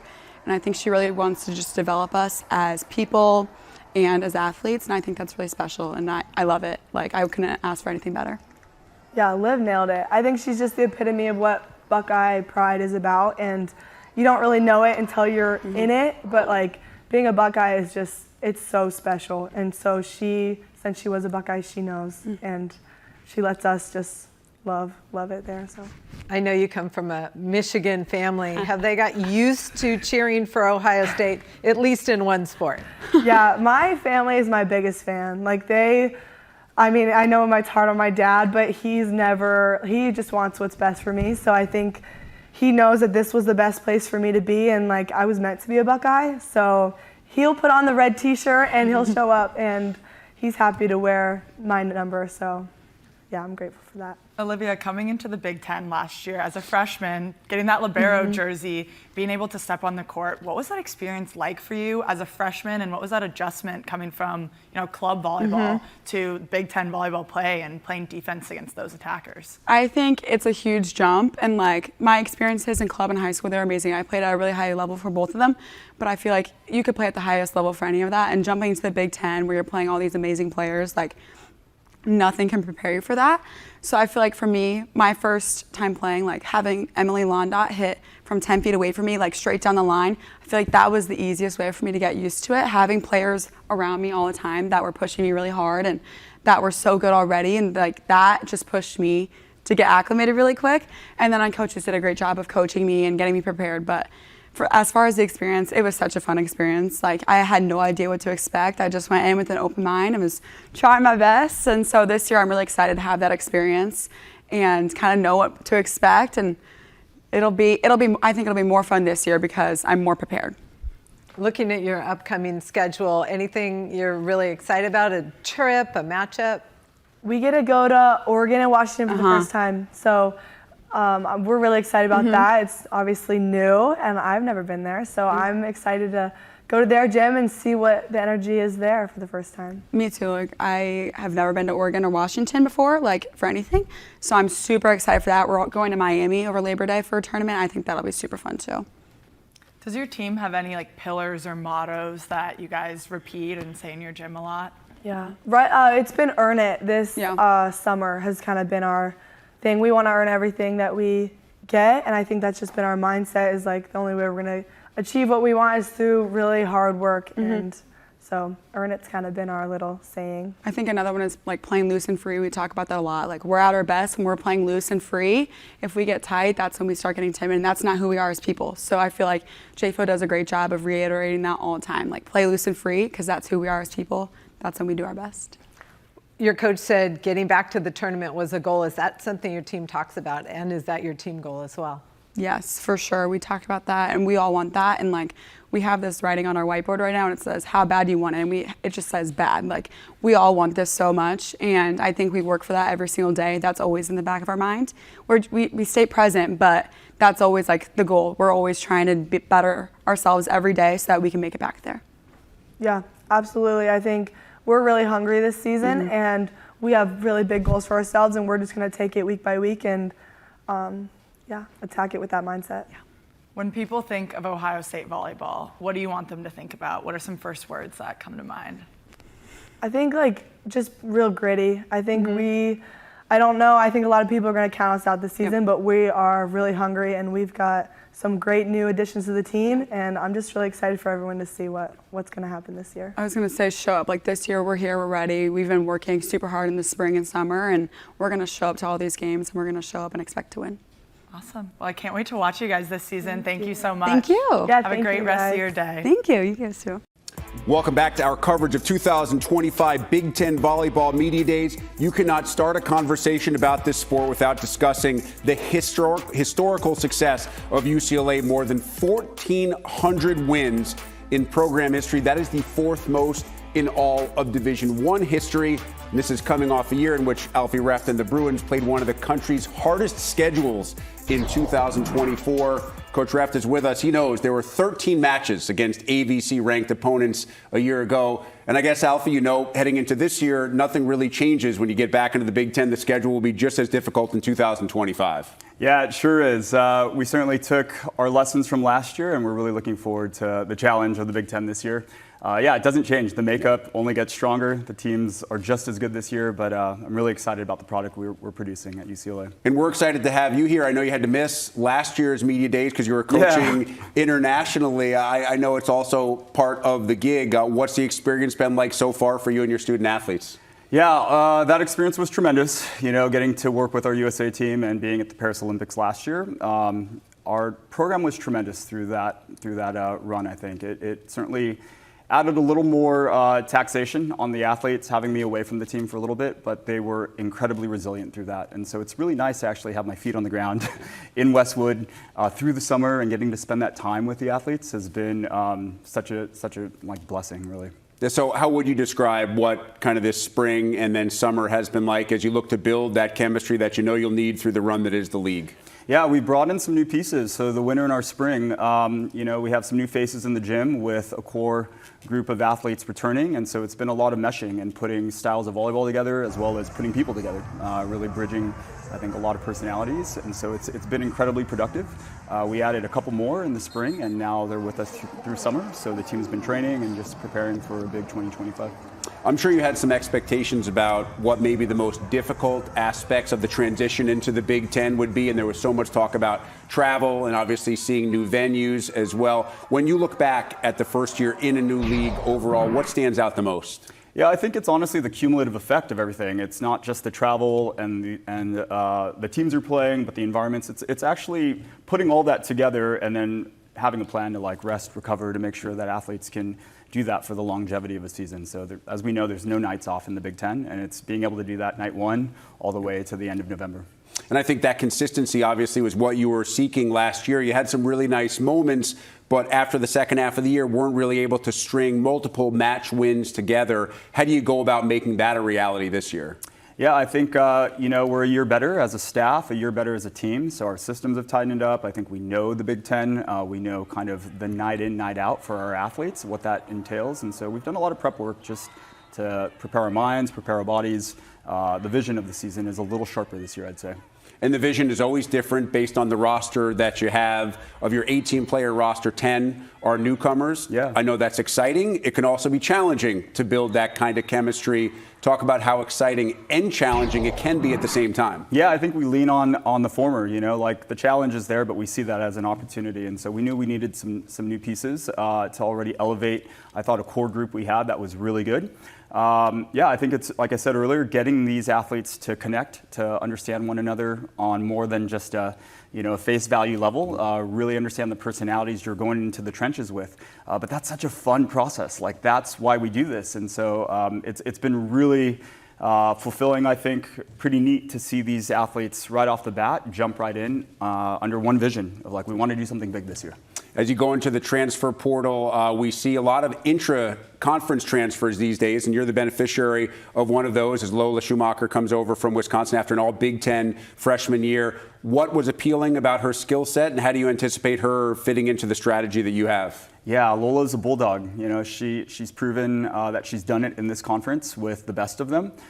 She brings an immense, a personality to that position, a defensive prowess. That's, I think, unique to her, but also elevates our gym. We have a lot of good littles in our gym right now that can pass and defend the ball. So she's only elevating, I think, an already strong core. We expect to see some good things from Lola this year. And you also have some veterans coming in through the portal with unreal credentials. Mariana Singletary, all SEC at Texas. What does she add to your roster? I mean, she's physical. She blocks balls. It's hard to get the ball past her. I think she's a physical blocker. She attacks at a very high clip in front. And she just brings a maturity to the team. She's been on the final 4 stages. She's won national championships there. So she knows what it looks like and what that plight and that journey is. And I think that's an intangible quality that you can give to a team. Zayna Meyer, who is with you here today, comes over from Long Beach State. She was the Big West Setter of the Year back in 2023. Another player with a ton of experience. What's her skill set look like for those who haven't seen her play? Yeah, Zayna's a tremendous setter, but I think she's also, what people miss is she's just a tremendous volleyball player. She can obviously deliver the ball, but she can play and hurt you in a lot of aspects of the game. Defensively, she just has a very high IQ for the game. Overall, when you and your staff kind of finished through the portal and you looked at the haul that you brought in, how good did you feel about it? Yeah, I think we felt pretty good. I mean, you never know, like the proof's in the pudding, right? But we felt great about the work we did in that time. I mean, acquiring and bringing in athletes who understood the vision of our program, who understood what we were about, and we're all in with competing and delivering a product this year. I mean, everyone has their eyes set on being decided about what we're doing this year. So it was fun to not just get great athletes, but great people that saw the vision of what we're doing. And it's not just those on your campus who are seeing that. Obviously, your top 6 in the Big Ten preseason poll. Folks expect a huge jump from you this year. As a coach, how do you feel about getting that kind of preseason love and the expectations kind of heaped upon a program where I know historically that's been the case? It's nice. I think it's nice. We talk about it with our athletes, and it's really nice, obviously, to have a moment of recognition, and then it's getting right back to what we do, and just, I think, getting to the grind of things. We try to keep things pretty insulated right now and keep it about us. So while we listen to it, and it's kind of like, all right, forget about it and let's get back to work. Maybe easier to do for some of the returners who were on this team last year. One of those players, your other rep that's with you today here in Cheridyn, Leverette, who was all Big Ten first team, led your team in nearly every major category. How good is she? How much better can she still be? Yeah, it's. I think Cheridyn's potential is untapped, honestly. She can hurt you from a lot of different ways, and in a lot of different ways on the court. Attack-wise, probably one of the better high ball hitters I've seen, probably in my time of coaching collegiately. So I think she's an offensive prowess, and I think she's continually getting better at all of the parts of her game. I don't know what her limits are. I think she sets the bar to that, and we're really excited to see what she does this year for us. When the coach doesn't know what the limits are of one of their best players, that's usually a pretty good thing.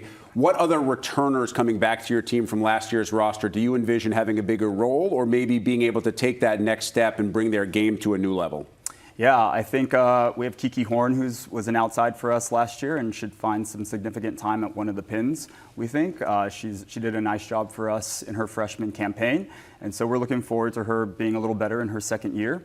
We have a couple DSs that were with us last year that I think in Kat Lutz, Sydney Brion, who did a big job for us in handling a lot of the court behind Peyton Dewick. So I think our floor defense and our ball control is such an emphasis this year. To be great in the Big Ten, we need to be good there. So we have a cast of them, I think, in Kat and Sydney and a couple others.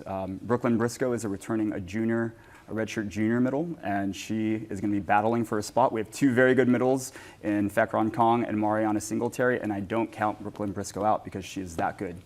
She's gotten so much better. She's making our gym better. So yeah, it's going to be a battle. It's going to be a dogfight of competition, and we're looking forward to it. Always great to have battles at every position if you can get there. You also want to have solid recruiting classes. You have a handful of true freshmen coming in this year. How do you anticipate mixing them into the fold? How quickly do you think one or any of them can make an impact in your lineup? Yeah, I think it's a heated gym, and we've recruited great talent out of high school. I think from what I understand, they're already training and doing things in our gym over the summer with the team.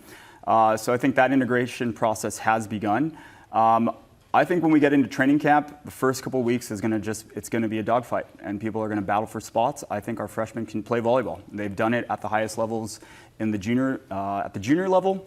And I think they have the wiring, more importantly than just the skill acquisition. Like, they're wired as people to compete at a high level. So yeah, I'm excited. From 1 to 18 on our roster, I really think players can move the needle. So it's going to be fun. Alfee, I think you have one of the most unique schedules when I took a close peek at it, because from a conference perspective, your first 2 and your last 3 matches are on the road. There's a month-long stretch from October 22nd through November 20th when you leave home just once in that entire span. When you look at a schedule like this and kind of the wackiness of the home and road, how do you approach it?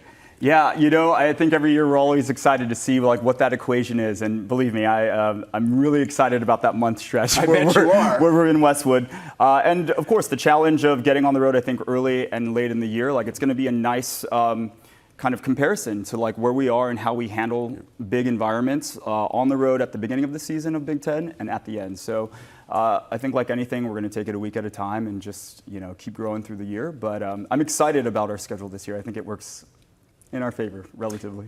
How do you best describe how excited you are about your role as a women's college volleyball coach at a time when the popularity's never been higher, the television exposure has never been better? You're obviously not coaching just at this level, but internationally with the Olympic team as well. You're part of all of these experiences with volleyball that is seeing the kind of attention that honestly it's never seen before in history. It's almost indescribable. I mean, to be at this moment of time in not just women's sports, but volleyball specifically, women's volleyball, and seeing kind of the thread from grassroots, junior level, through the collegiate ranks, all the way to the international level, you're seeing just this reach, that I've never seen before. I think there's a lot of people that are laying the tracks for that, whether it's behind the scenes of conferences or just the athletes themselves. The opportunities that we're seeing for our women, I mean, to me, that's what it's about.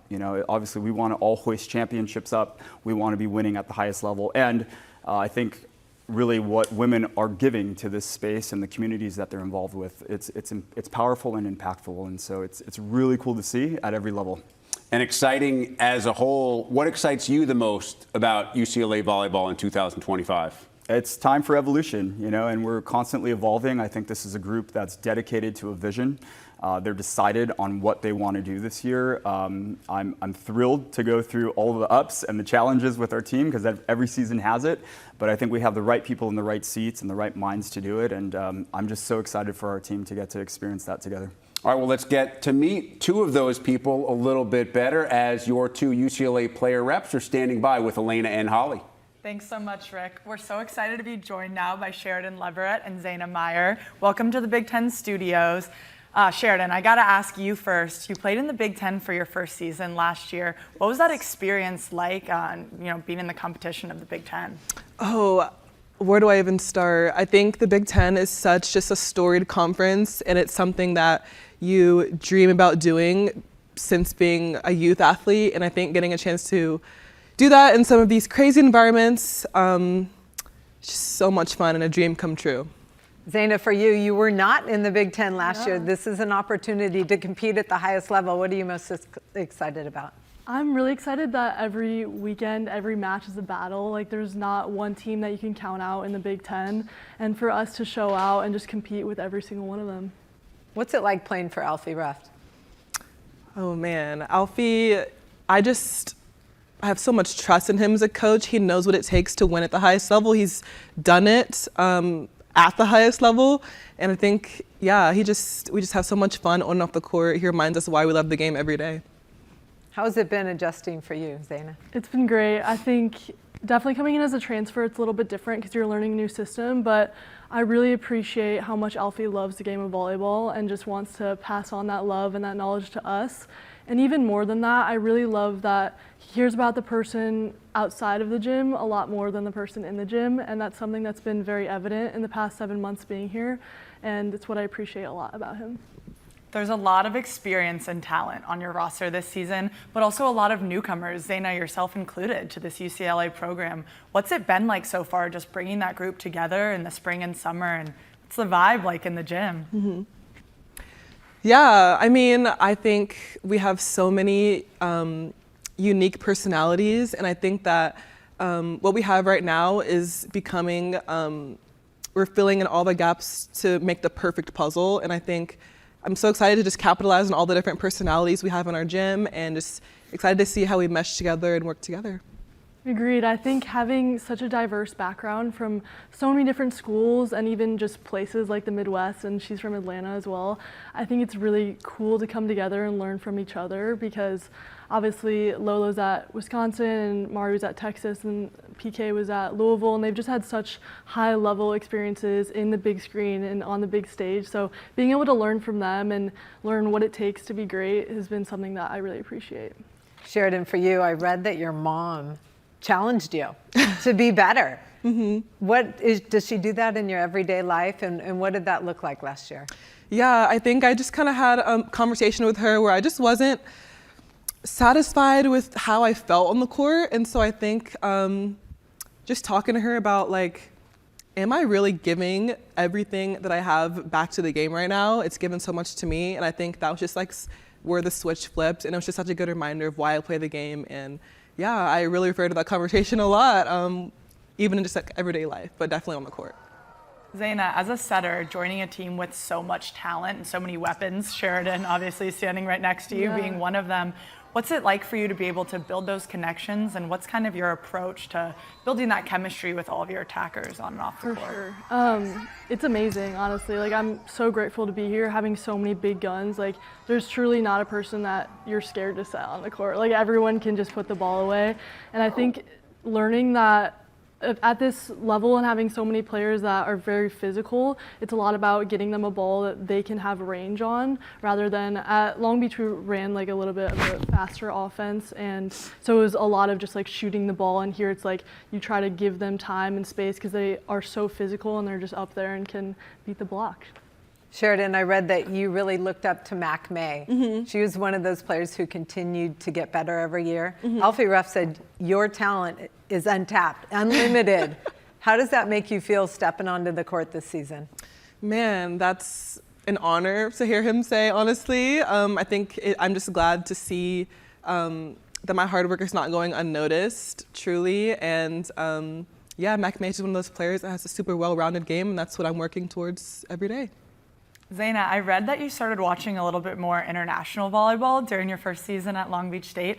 Can you just tell me a little bit about the adjustments that you made to your setting style and what led you to dive into that sort of film? Yeah, for sure. It was actually my old coach at Long Beach that introduced me to it, but I think the adjustments I made were primarily creativity, honestly, and deception, and watching how they position their body every single time they set the ball and trying to manipulate my body to be doing that as well, and how I was introduced to it as like these players are painting a picture every single time they set a match, and it's like they're artists. And I think from that I really took away that setting is more than just locating a ball. It's like creativity and deception, and it's a really beautiful thing. So I'm guessing in the gym right now there's some battles. Well, over the summer, some open gym, but so many competitive athletes. How much more fun is that? Oh, it's so fun. Like, this is why I came to UCLA. You know, it's historically such a competitive and high-level volleyball program, and I'm so glad to be a part of like getting back to you know, what UCLA volleyball is really about. So it's so much fun, so much fun. Agreed. I think, well, pressure makes diamonds, honestly, and it's really fun. There's such a competitive like spirit, and there's A and B side, and they're just competing every single day, and it's always so close, and I love it. I think it's really cool, and it just makes everyone better. Are there any specific matchups you're most looking forward to when the schedule came out, or any places you're looking forward to traveling to this season? Yeah, I'm super excited to play against one of my former club teammates, Alexa Markley, over at Washington. You know, like I made some of my best friends through the sport, so it's always just fun to play against, you know, old teammates. Yeah, I'm really looking forward to playing everyone in the Big Ten, to be honest, just being in a new conference. But my mom lives in Washington, so I think I'm also excited to go to Washington and see her. Cheridyn, is it true you want to be a sports journalist? I do, In what capacity? Wow, I mean, I just want to give back to sports as much as it gave to me, so anywhere I can get my hands in, I'm excited and want to, yeah. Nice. Zayna, I also saw that you just started a YouTube series called Matcha and Yap. Those are personally two of my favorite things, drinking matcha and yapping with my friends. What prompted you to start that series? And can you just give us some insight on that? Oh my gosh, I love that. I love that you know that. Yeah, well, obviously I love matcha and I love yapping, so two of my favorite things as well. But what Cheridyn said about giving back to your sport, I think that's honestly why I've been more active on TikTok and like talking to the high schoolers and the younger audience and being able to bestow any knowledge that has helped me become the player I am today, but then also navigating recruiting and just the hardships mentally of the sport. I think being able to do that in a way that's very organic and helps me build my brand as well. I love doing that, and I think Matcha and Yap is like a really fun way to do it. I'm assuming you guys coached camps together this summer. What's it like giving back and coaching the young players, and how does it make you a better player? Man, I just remember going to these camps when I was younger, and I know what it's like when, you know, the players gave me one, even if it was just one tip. Oh, I'm taking that one tip and I'm running with it for the rest of my volleyball career. So if I could just make one small impact, like, I just know what that feels like personally, so yeah. Yeah, truthfully, there's nothing more beautiful than looking at or coaching players that have this really strong love and desire for the game and to get better and have those fresh look, because we've played for so long now that sometimes we forget it is such a beautiful sport and it is so much fun. So that's my favorite thing about coaching, is just seeing how much they love the game and just want to get better and just are just giving their whole life to it, honestly. When people think of UCLA volleyball, what are some words that you want to come to mind for them and, you know, kind of your identity of your program? Hungry, electric, super competitive. What would you say? I agree. I think I want to say powerhouse. I want us in UCLA to return to that historic program and become that powerhouse again. And I also want people to look at us and say oh, they're having fun while they're playing. Preseason poll put you guys pretty high with some significant new additions to your team. How does that make you feel heading into season? Man, I'm just super excited to see what this group can do. I mean, at the end of the day, it's how we mesh. And I think with all the different pieces we have, everyone's personality works together so well. And I think a big part of that is how close we are off the court and our togetherness. So yeah, I think the poll shows that. And I'm super excited for, the country to see how we mesh. Agreed. I think it's obviously great to hear those numbers and be ranked at that space, but I truly am just excited for us to get in the gym and just be focused on each other and just spend time with the coaches and the new additions, just getting better. Are there any individual aspects to both of your games that you've really been focused on in the gym this past spring? I've definitely been working a lot on my blocking and defense in general. With every game, defense is super important in the Big Ten. So yeah, that's the one area that I really want to hone in on. And for me, it would be just building those connections. As a setter, obviously you're getting into a different system and you have to learn a bunch of different things and playing with new people. So it's been a lot of that and it's been really enjoyable doing it. What does leadership look like? Obviously you're kind of the veteran now. You're new as a setter, but as a setter you have to be a leader. Yeah. So what does leadership look like to each of you? Yeah, for me, I am one to lead by example. I like leading by example, showing what it's like to be a Bruin for people who haven't had much time doing that.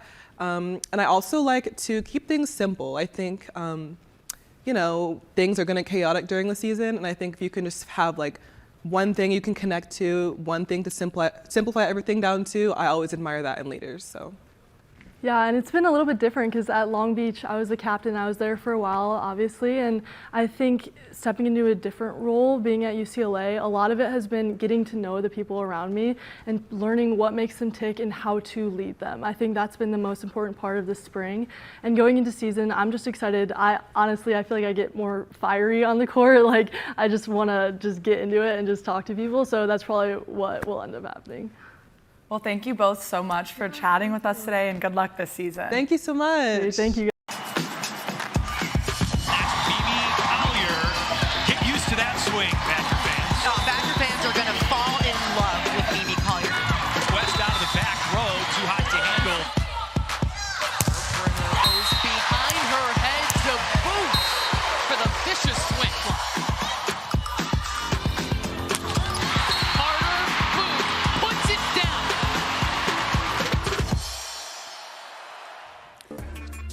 We have seen Wisconsin's massive team success under Kelly Sheffield. How about some of the individual success the Badgers have had? 65 all Big Ten first team selections overall. That's the third most in conference history, as you see some of the names that have garnered those honors wearing the red.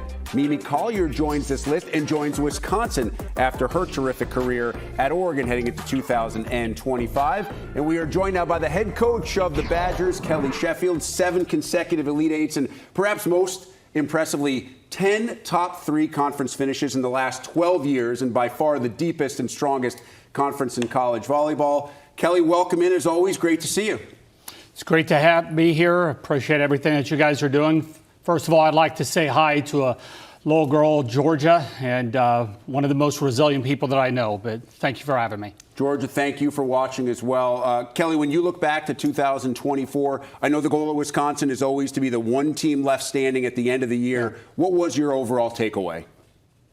The conference is strong. I mean, there's a little bit of a transition right now happening with coaching the past probably 5-6 years, and I think what we've seen is it doesn't drop during those transitions. The sport is important across the board to all of these schools and athletic departments, really good hires, and the product that's going out on the court, I think the fans would agree, it just keeps getting better and better. Well, we saw matches, including some of yours, played in non-traditional, massive venues. We saw television broadcasts of volleyball sandwiched around NFL games, which had never happened before on networks that had never broadcast women's college volleyball. How would you describe where we are in the evolutionary stage of women's college volleyball, and how much room there is maybe still for even more growth and popularity? We've come a long way, and we're nowhere near where we're capable of being. It's you see, like, media days, what we've been doing the last couple of days. Nobody is, if we got more conferences that would jump on board, that'd be great for the sport. We're leading the way here. I think we've got to do a better job of getting more games on TV the opening weekend of the NCAA tournament. We've got to be able to sell our product on our campuses during the summer. Right now, when we can't post anything of any of our kids working out where other sports can. There's a lot more things that we can do, but the direction that we're heading is awesome. We obviously saw that direction change last year with the addition of the 4 West Coast schools. We all had expectations of what that would look like. What was the reality? 4 heavy traditional programs and fan bases that are there. We went to the LA schools. I thought the environments were great. Being able to talk with our players about the tradition, some of the elite players that have played in both those places. You're at UCLA and you're in that little side gym with the blue curtain that anybody that's been following our sport kind of knows about. But being able to talk about our players with some of those, we're looking forward to going up in the Northwest and sharing some of that this year. You had 5 impact players graduate, 1 other transfer. What does that mean in terms of both challenges for you and your staff, but also the opportunities maybe it gives some other players? It's part of what we do. I mean, we don't get to hold on to them forever, although some of them that you'd like to. They've had amazing careers. They're an image, a great image of the players that came behind them, of what work ethic and lonely practice and leadership looks like. But it's time for the new players to step up. It's their time. It's their stage, and I'm super excited to see what they're able to do. Well, Carter Booth, certainly not a new player, but she's with you here today. She was all Big Ten second team last year, led your team in blocks. What's her next step in becoming an even better version of herself? I think she's ready to be one of the best players in America. I think there's been a daily commitment to that is at a next gear than what it's been. More familiarity with the setter. Last year we had a freshman setter. I think those two are even more on the same page. Her leadership has gone to the different level. There's been nobody within our program that I've been more excited and proud of their jump than Carter. And a lot of times you say that about a younger player, but to say that as somebody going in their senior year, man, it fires you up. Well, you mentioned that freshman setter, Charlie Fierbringer, had a nationally recognized freshman year. She was one of the top freshmen in the nation, number 2, I believe, behind Izzy Stark in assists per set. How much better can she be, and where do you see her improvement most obviously coming in her sophomore year?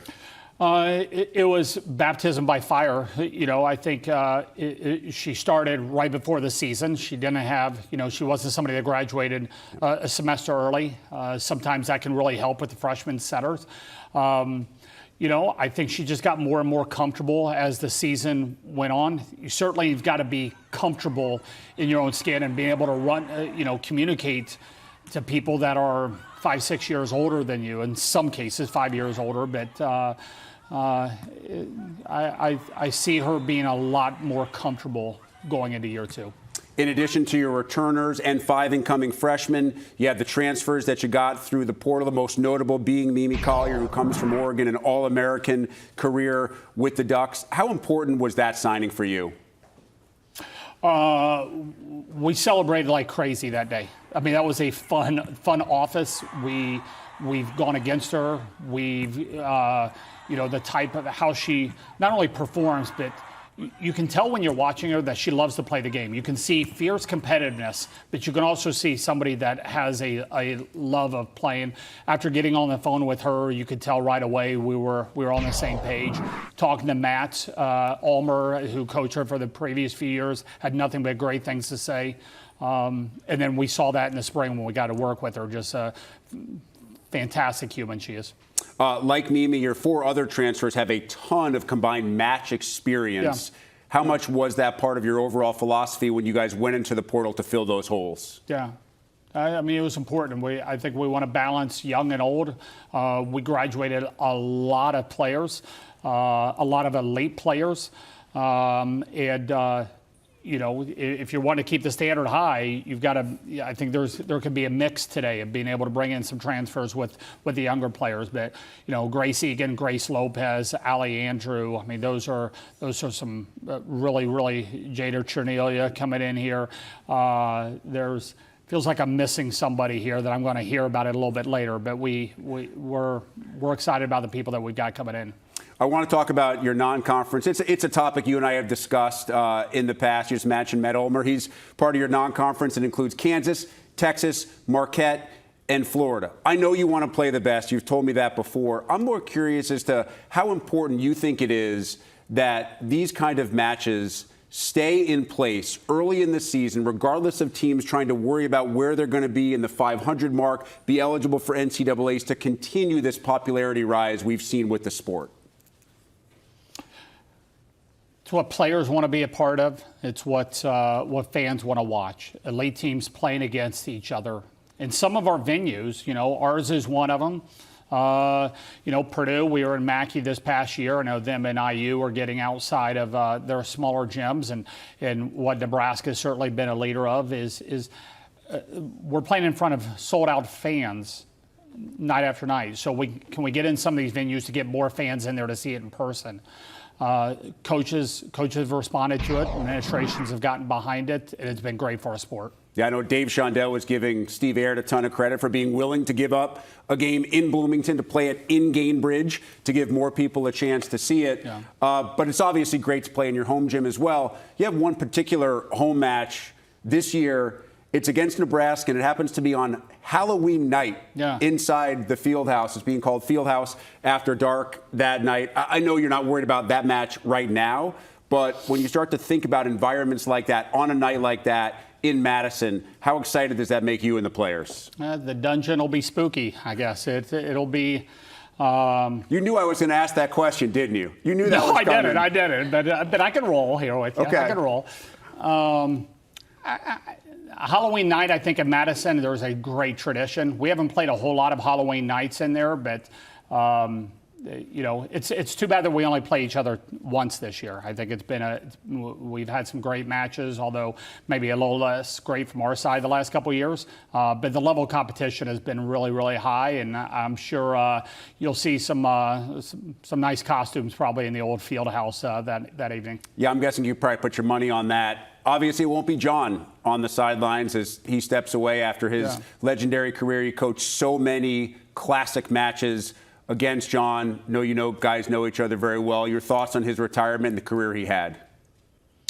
Learned a lot from watching him and his teams. Anytime I picked up the phone and wanted to pick his brain, for the most part, he was pretty willing to do so, which I greatly appreciated. It was a model program of one of the things that we've been trying to do in Madison. That's one of the, right there at the top of who we've been watching. Not just trying to beat, because it's more than just trying to beat a team on the court, but trying to grow a program to be something that is lasting. And him along with Terry Pettit before him, and I'm sure Danny is going to be great following up. But it's, they don't need me here singing their praises, but it was a heck of a career, a great career for John.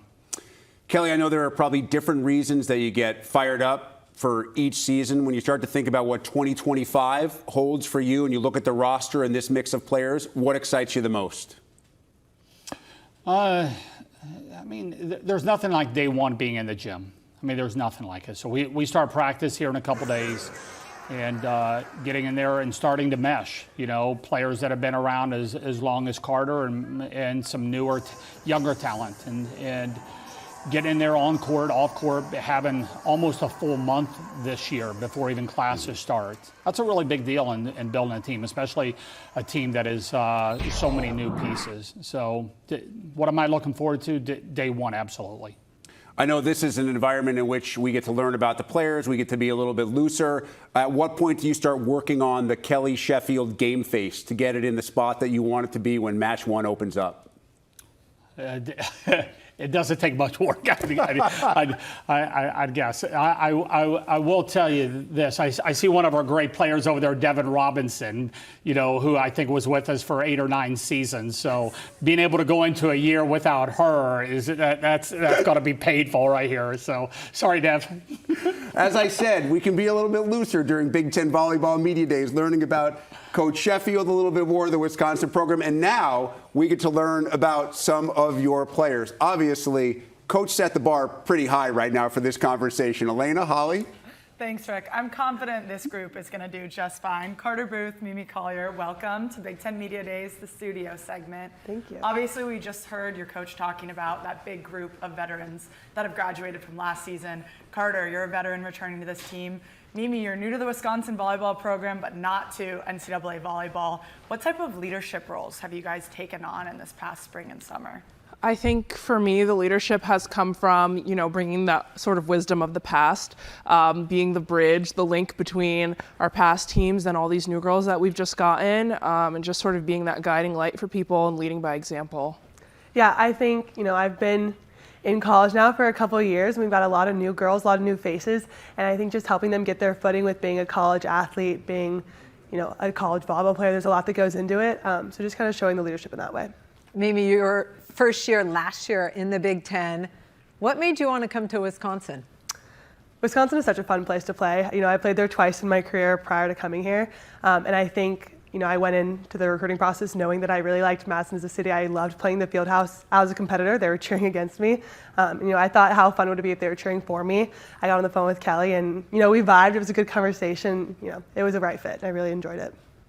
Carter, heading into your senior season, how have you seen your game grow? You've been holding down the Badger block for a couple of years now. That's obviously a big part of your game, but how have you seen your game grow since being a Badger? I think I've just gotten smarter. I think I've really learned the power of smarter, not harder, really unlocking that tip, my off-speed shots, and then honing in on the minute little details of blocks, hand position, things like that. I think, I've just done a good job of finding the next level, even when the margins are so small up at this level.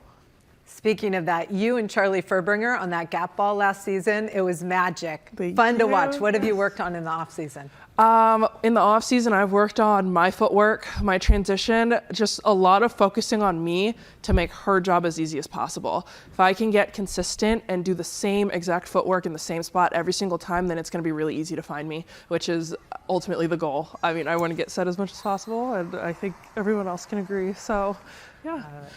Mimi, what's been your adjustment to Midwest volleyball from coming from Oregon, going to Wisconsin? A lot of things, honestly. We just run a different system than I'm used to, so there was a lot of learning over spring between my passing and even the approach and the blocking and the serving. Like there's just everything was tweaked, so it's been fun. There's been a lot of new learning.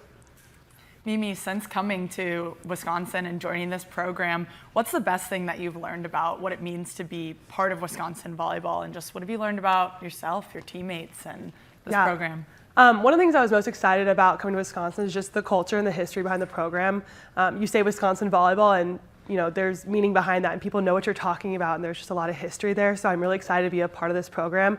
Like I said, there's a lot of new girls, so we've done a lot of team bonding and just getting to know each other. And I've met some of my best friends here, and it's just been so much fun getting to hang out with them every day. And we're with each other all the time, and we're roommates now. And there's just a lot of really fun interaction between all the girls.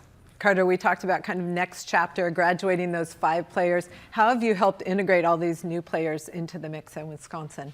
I think just really taking the lead on if I see something, say something, to the point of over communication, maybe a little bit irritating, but I'm fine with that. I'd rather people be irritated than not know what's going on. So I think just, over communication, really taking the reins and guiding us with a little bit of a heavier hand now so that when we get in season, I can sort of be more hands off.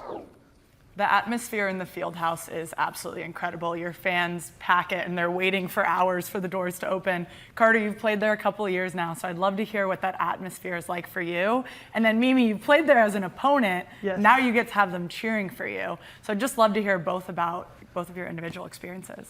I think if I had to pick 2 words, they would be magical and electric. Like you could feel it in your body when you step out and the entire gym just erupts. I think there's no better feeling in the world, and it just never gets old. Yeah, I mean, those fans are insane. I've never had an experience like it. Even in the spring, those fans are just so passionate about the sport and about supporting us as female student athletes, and it's just so incredible, and they're just so knowledgeable, and they just want to cheer us on and support us. Even as a competitor in the gym, I had never had an experience of people running in as soon as the doors open and the general admissions filled out in seconds. They're so supportive of the sport, and I'm so excited to play in there again. Mimi, your mom won a national championship at Long Beach State. How has she been part of your journey? Yeah, she wanted me to do it on my own. She's been a little more hands off. When I was 12, I was the middle to start with, and I accidentally ran a slide, which was her thing, and she's like, you don't even know what you just did. This is the start of everything. But she's my best friend. I talk to her about everything, call her multiple times a day, and she's just, she's my biggest supporter. She planning some trips to Wisconsin, I hope. Absolutely, absolutely. For both of you, heading into your final seasons, what are your biggest goals and legacies that you want to end up leaving on this Badger program? I think just because it's, I've got 1 year here, I'm one and done. I just want to make my mark in this program, just be remembered in the short time that I have.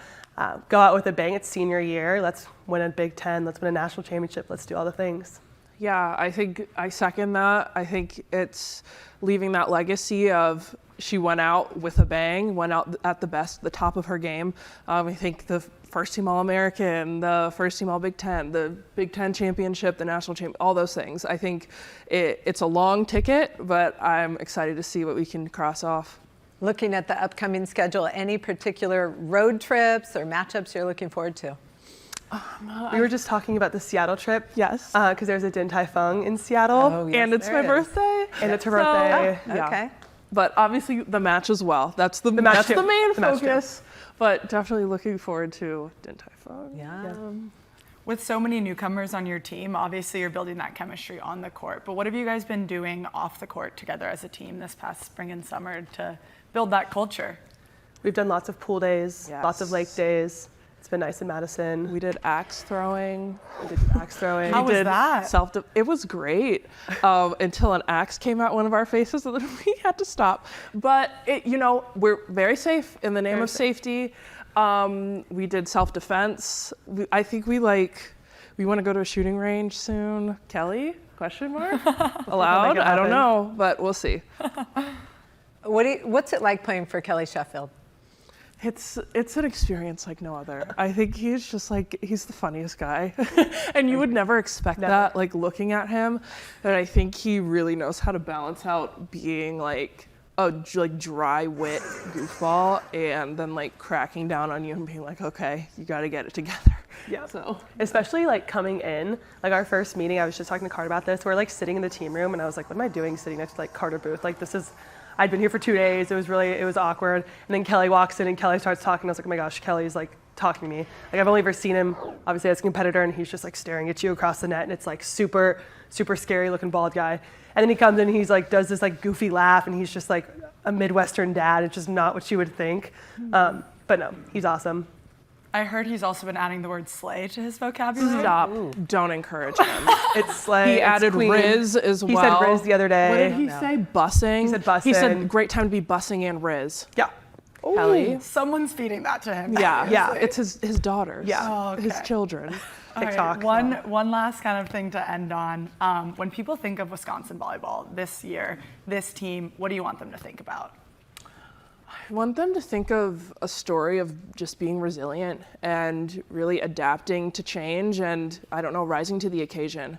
I think people don't know what we're made of yet, and we're going to show them. Can I say a little bit of a cuss word? Just a little one? No. No? Okay. That bad of one. Well, that's the one that I had. That's what you got it. Yeah, I liked yours. Resilient. Yeah, we're passionate about the game.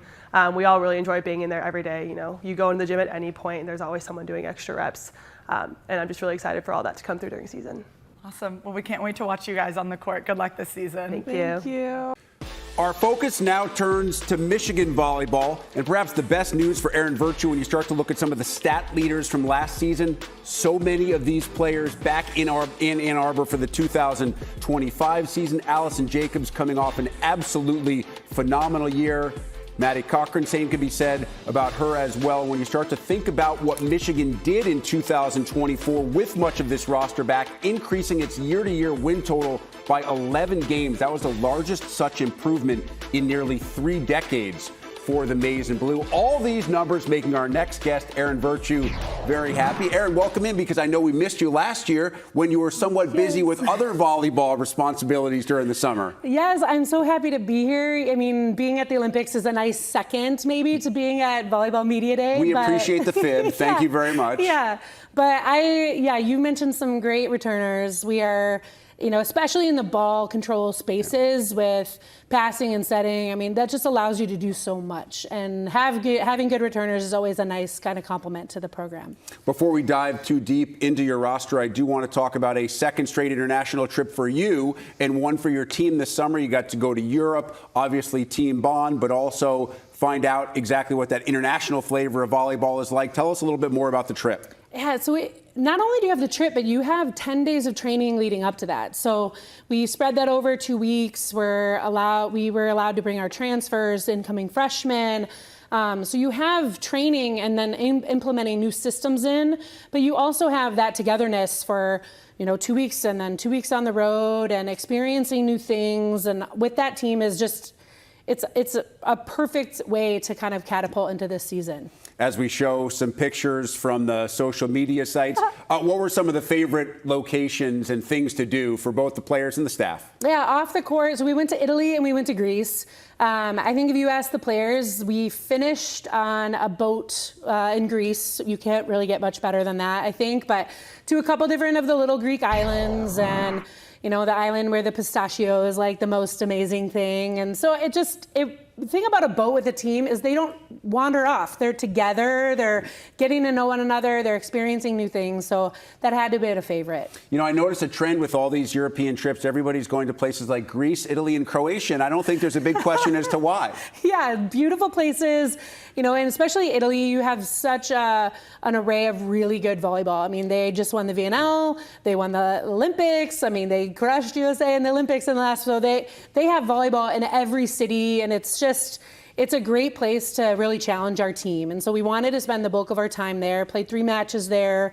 And that was, you know, that's the main thing on that trip, is to have volleyball be the main character. But of course, there's amazing cities in that country as well. How is the volleyball itself similar or different to the style that we become accustomed to watching here in the States? Yeah, there's differences, and you know, they have different substitution rules and things, but they let us play with ours, and as we wanted to kind of navigate some different things. But the style is, of course, just a little different, and some our athletes hadn't been exposed to yet, and the ones that want to play potentially overseas or with national teams, and we have, you know, a couple that have aspirations in that space, and so that's good experience for them as well.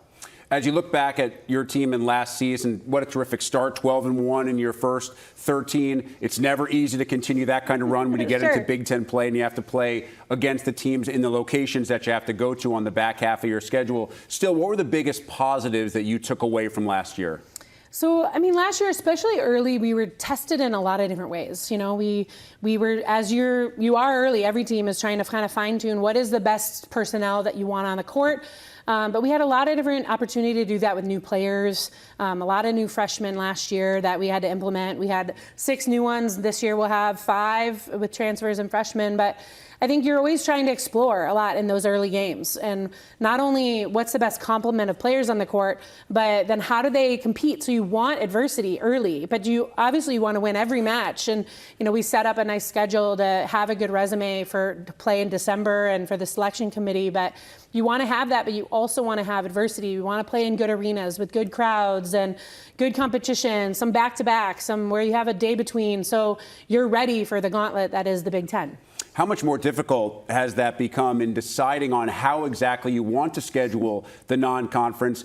And then you add in the 4 teams that we added in last year that make this league even more difficult. And at the end of the day, you have to get to 500 regardless of how well you play in the non-con or in the league to be able to get that tournament invite. Yeah, no question. I mean, with the addition of the teams from the West Coast, I mean, we had a 20-match schedule 2 years ago and have a 20-match schedule, and it is tough. No matter who you put on that lineup card, the Big Ten has 20 good matches right now. So I think when you look at the non-conference, you really have to look at your squad. What do you think they need? What competition level is right? And there's some guesswork in that for sure. And so I think we have some nice mix of some good ACC opponents and some MAC opponents and some in-state Michigan opponents. So I'm excited about the slate that we put together, and it's just a matter of learning more about us. And those matches matter just as much as every match inside the Big Ten. So for us, it's the whole schedule is something that we're looking at really closely. It's always nice to dive into a schedule like that when you have the experience that you have with 13 of the 18 players on your roster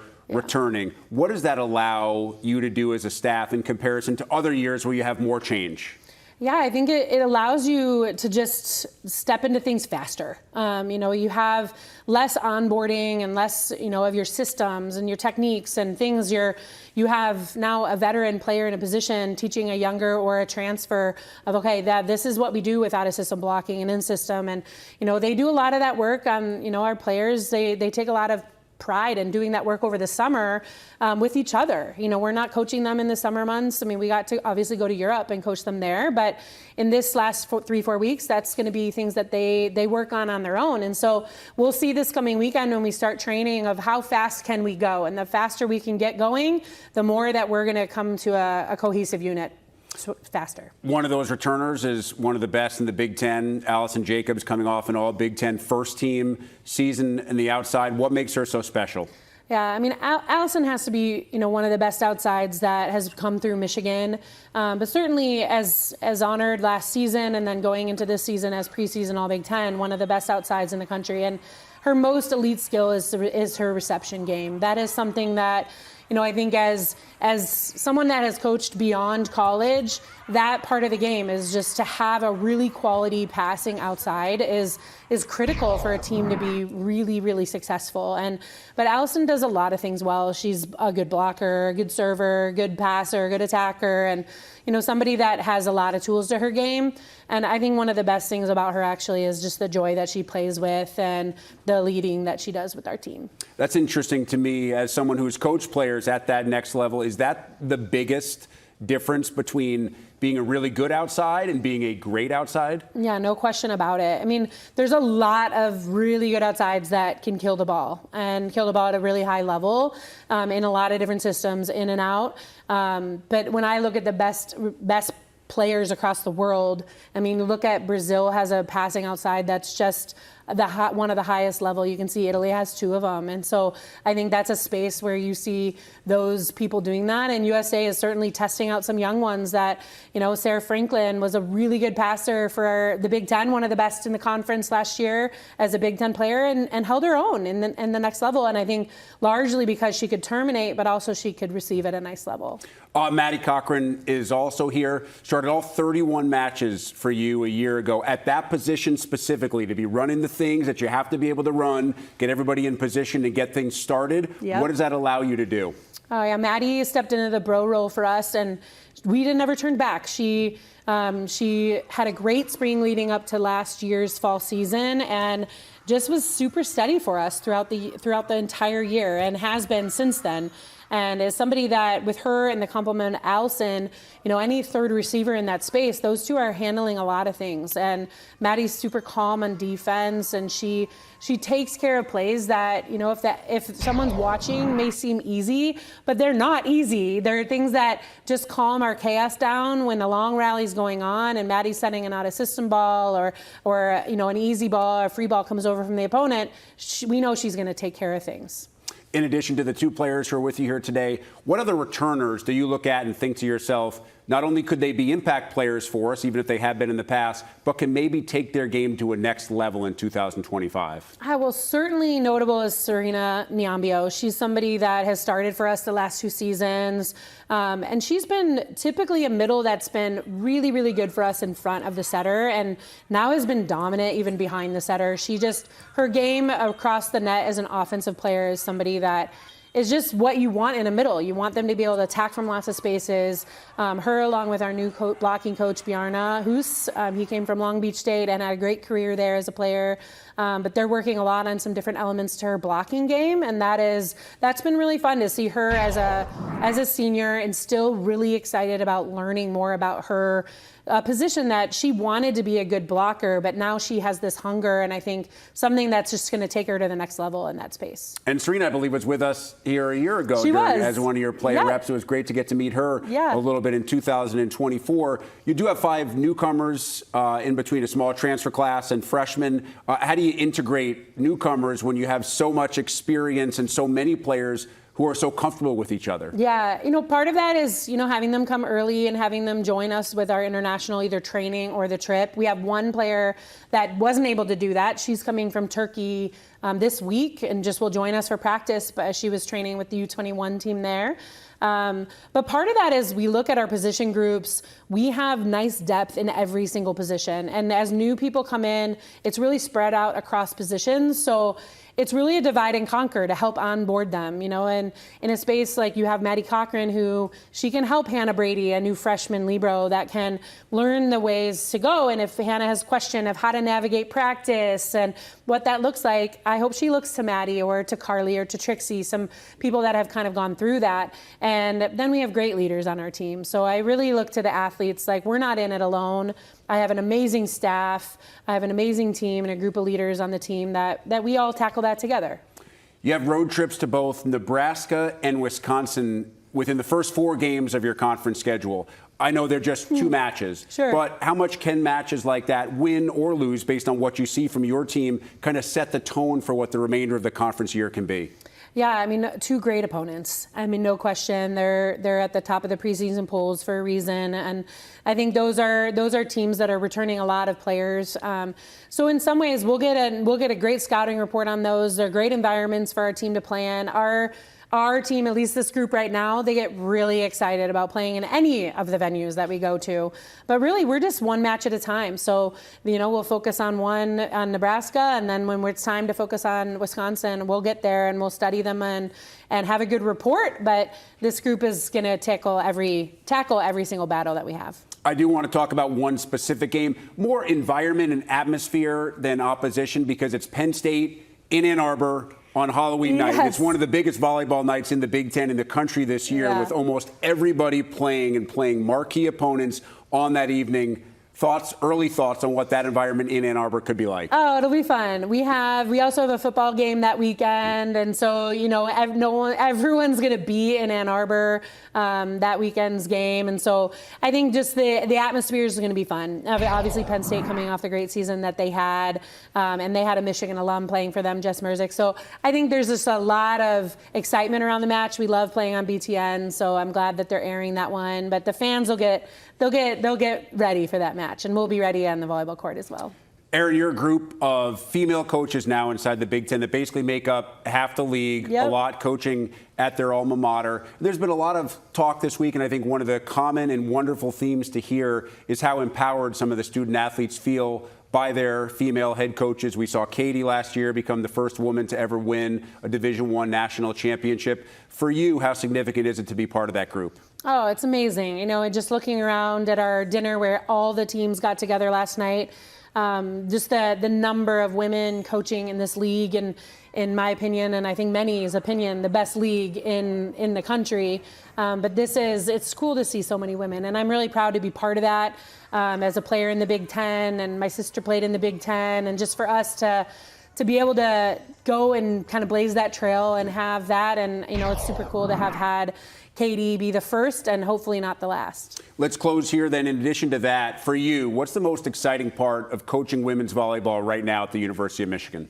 To me, specifically at Michigan, but the way that the university can support the women in so many ways. And obviously the sport is a big part of that, but to be at such a catalyst and a part of this changing atmosphere for them, I love that Michigan is there to support them all the way. So much to look forward to for Michigan in 2025. Erin, we appreciate the time. Best of luck this season. Thank you. Go Blue. All right, let's get to hear from your players as we once again send it over to Elena and Holly. Thanks so much, Rick. Super excited to be joined by Maddi Cochran and Allison Jacobs.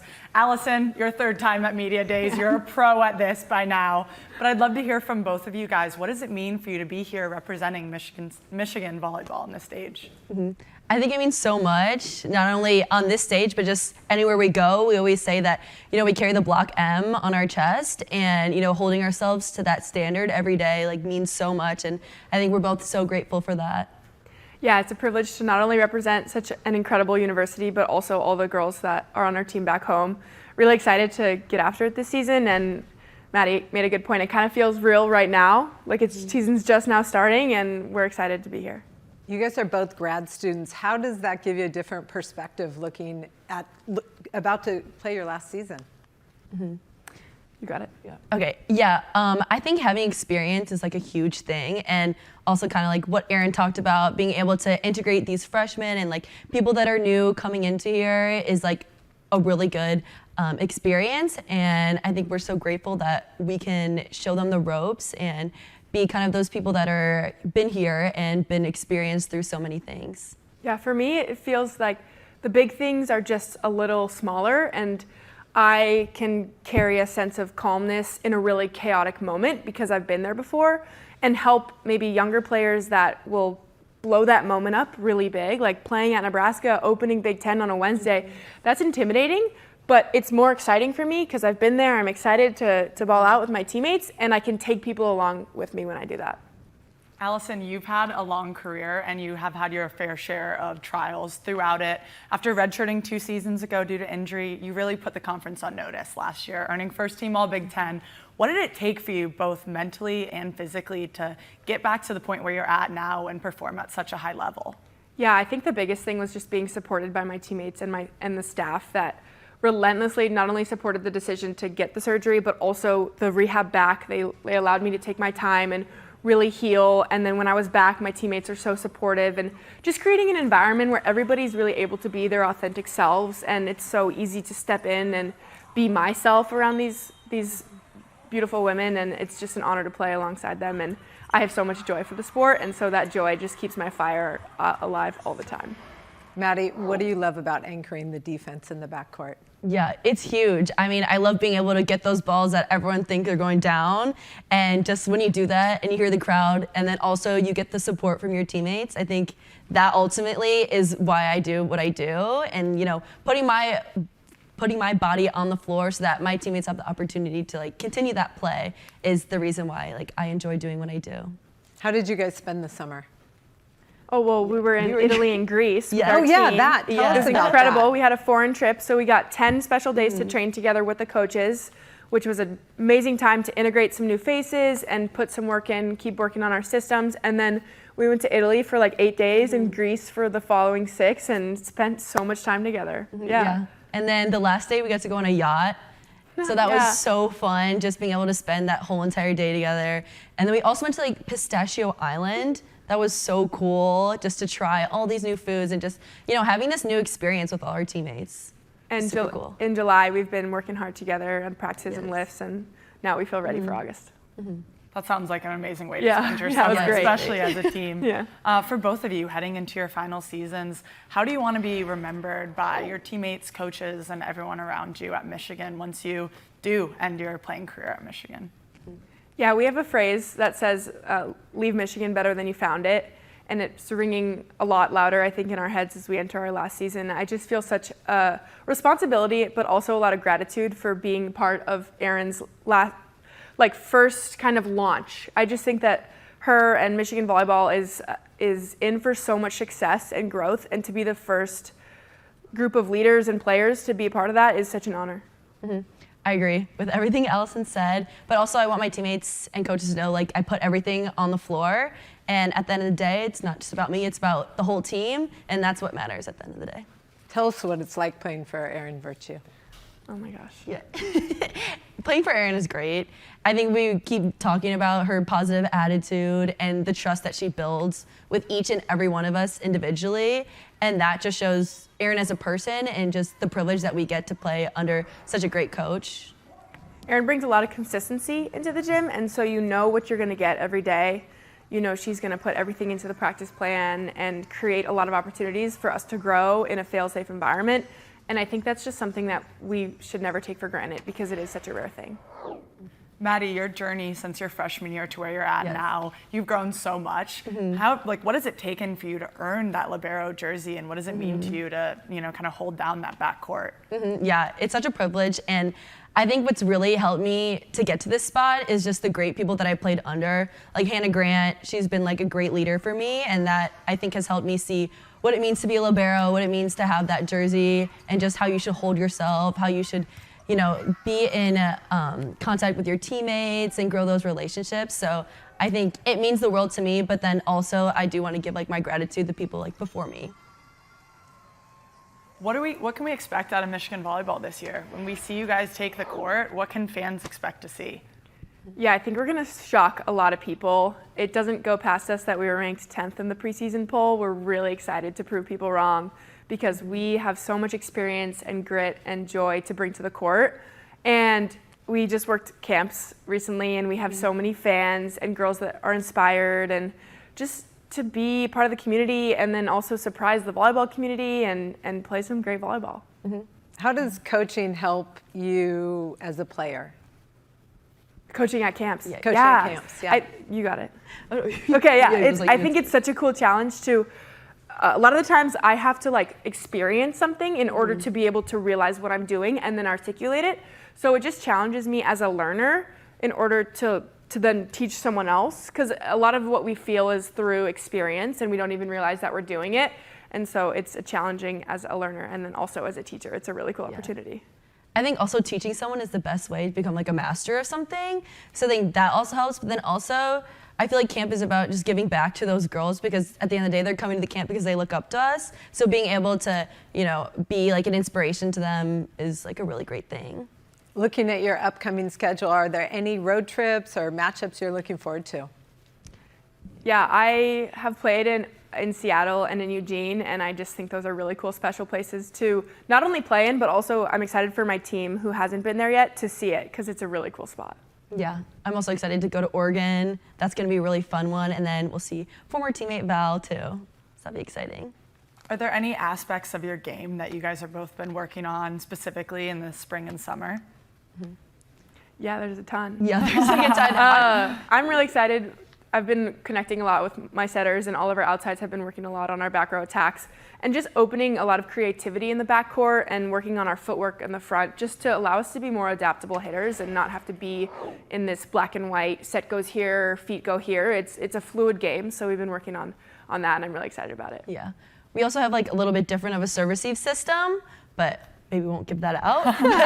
We're always working on that, but every aspect of the game we're always trying to get better at and to improve. Allison, I read that you have some off-court programs like a pen pal program, a service trip to Vietnam. Yeah. Tell us a little bit about those. Yeah, I think it's just credit to Michigan Athletic Department for being so supportive of student athletes outside the court. I went to Vietnam to engage with the community, especially learn more about the Vietnam War and the impact on that community. And that was incredible. We have pen pals that we have paired a classroom, like a first grade classroom in the community. Every 2 months we write letters back and forth to each other, and our career center, I'm just trying to get involved as much as I can.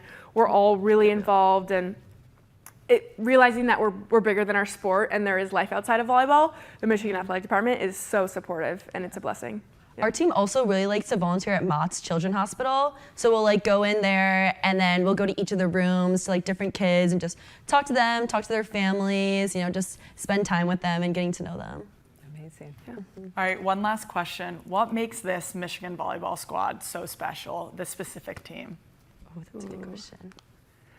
Coach Virtue mentioned it, but we are really deep. We have so much different talent and depth in each position group, and I think that what makes that unique is that we all show up every day and know that we have to earn our spot on the court and that nothing is given to us. And the coolest part about it is I know that everyone on our team is hungry to do so. And I think it's just going to be really fun. I'm excited to practice. I'm excited to be with these girls and grind.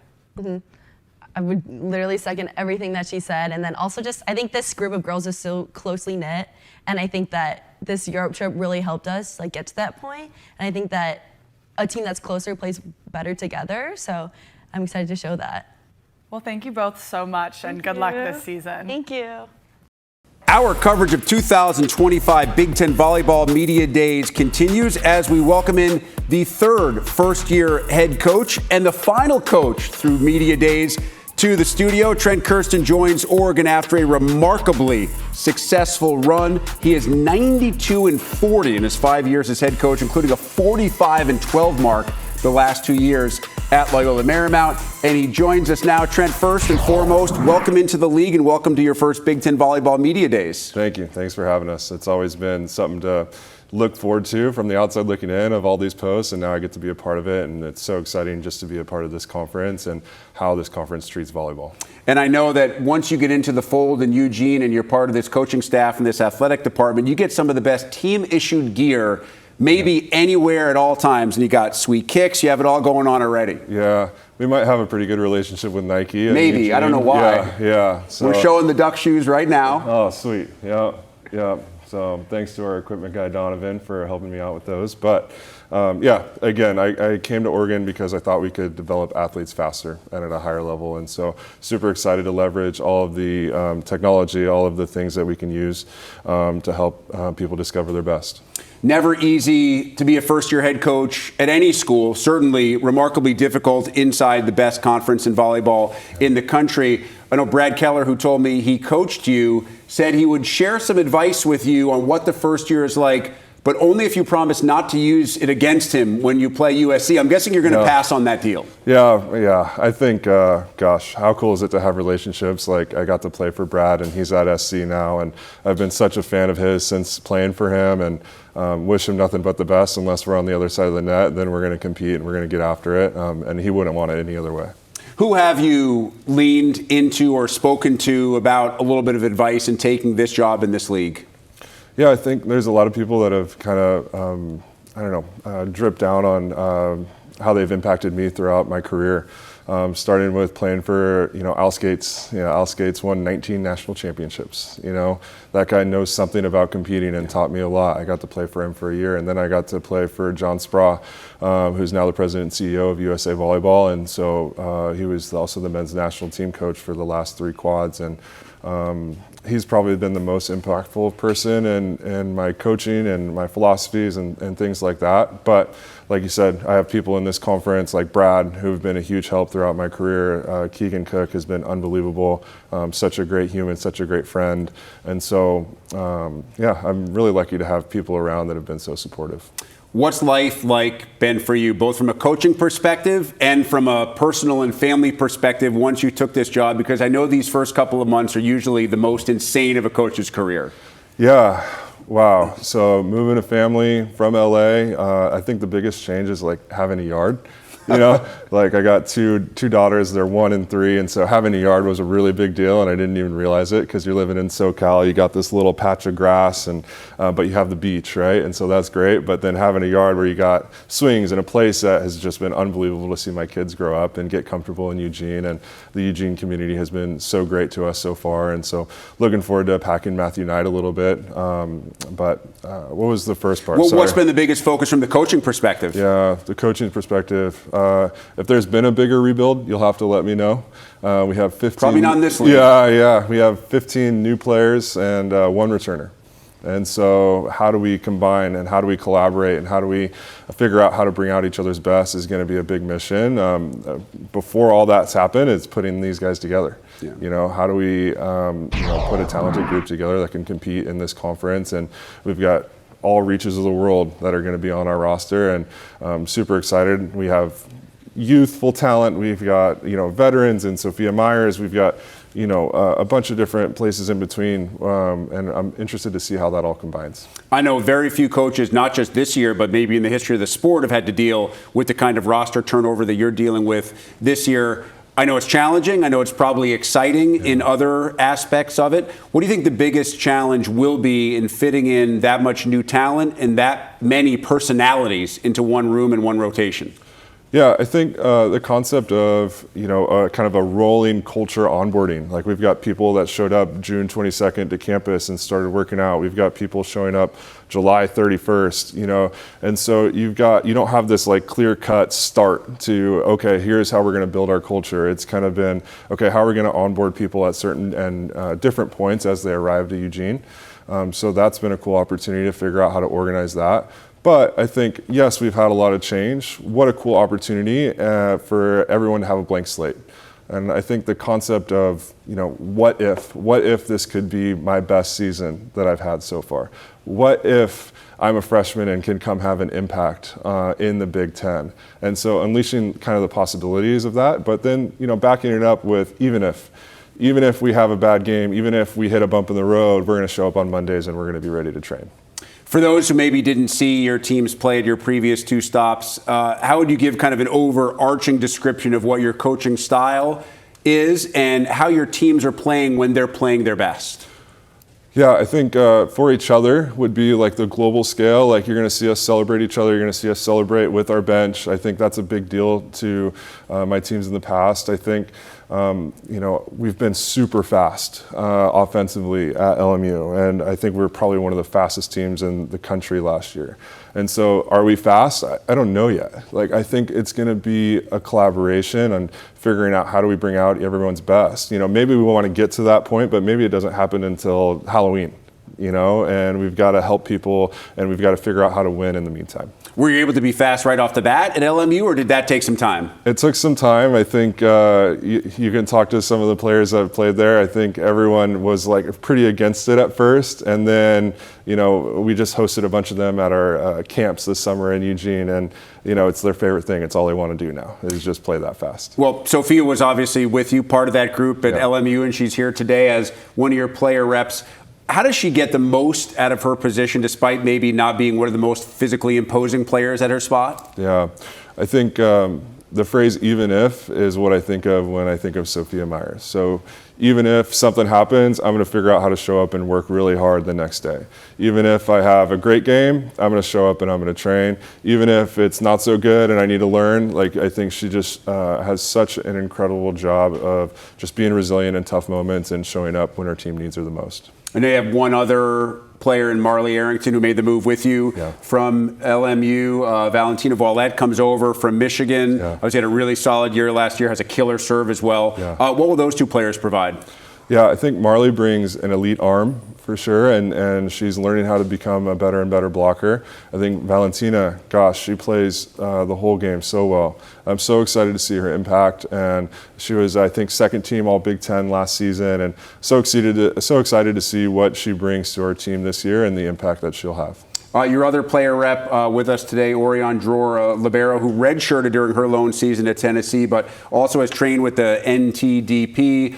Tell us a little bit about her skill set.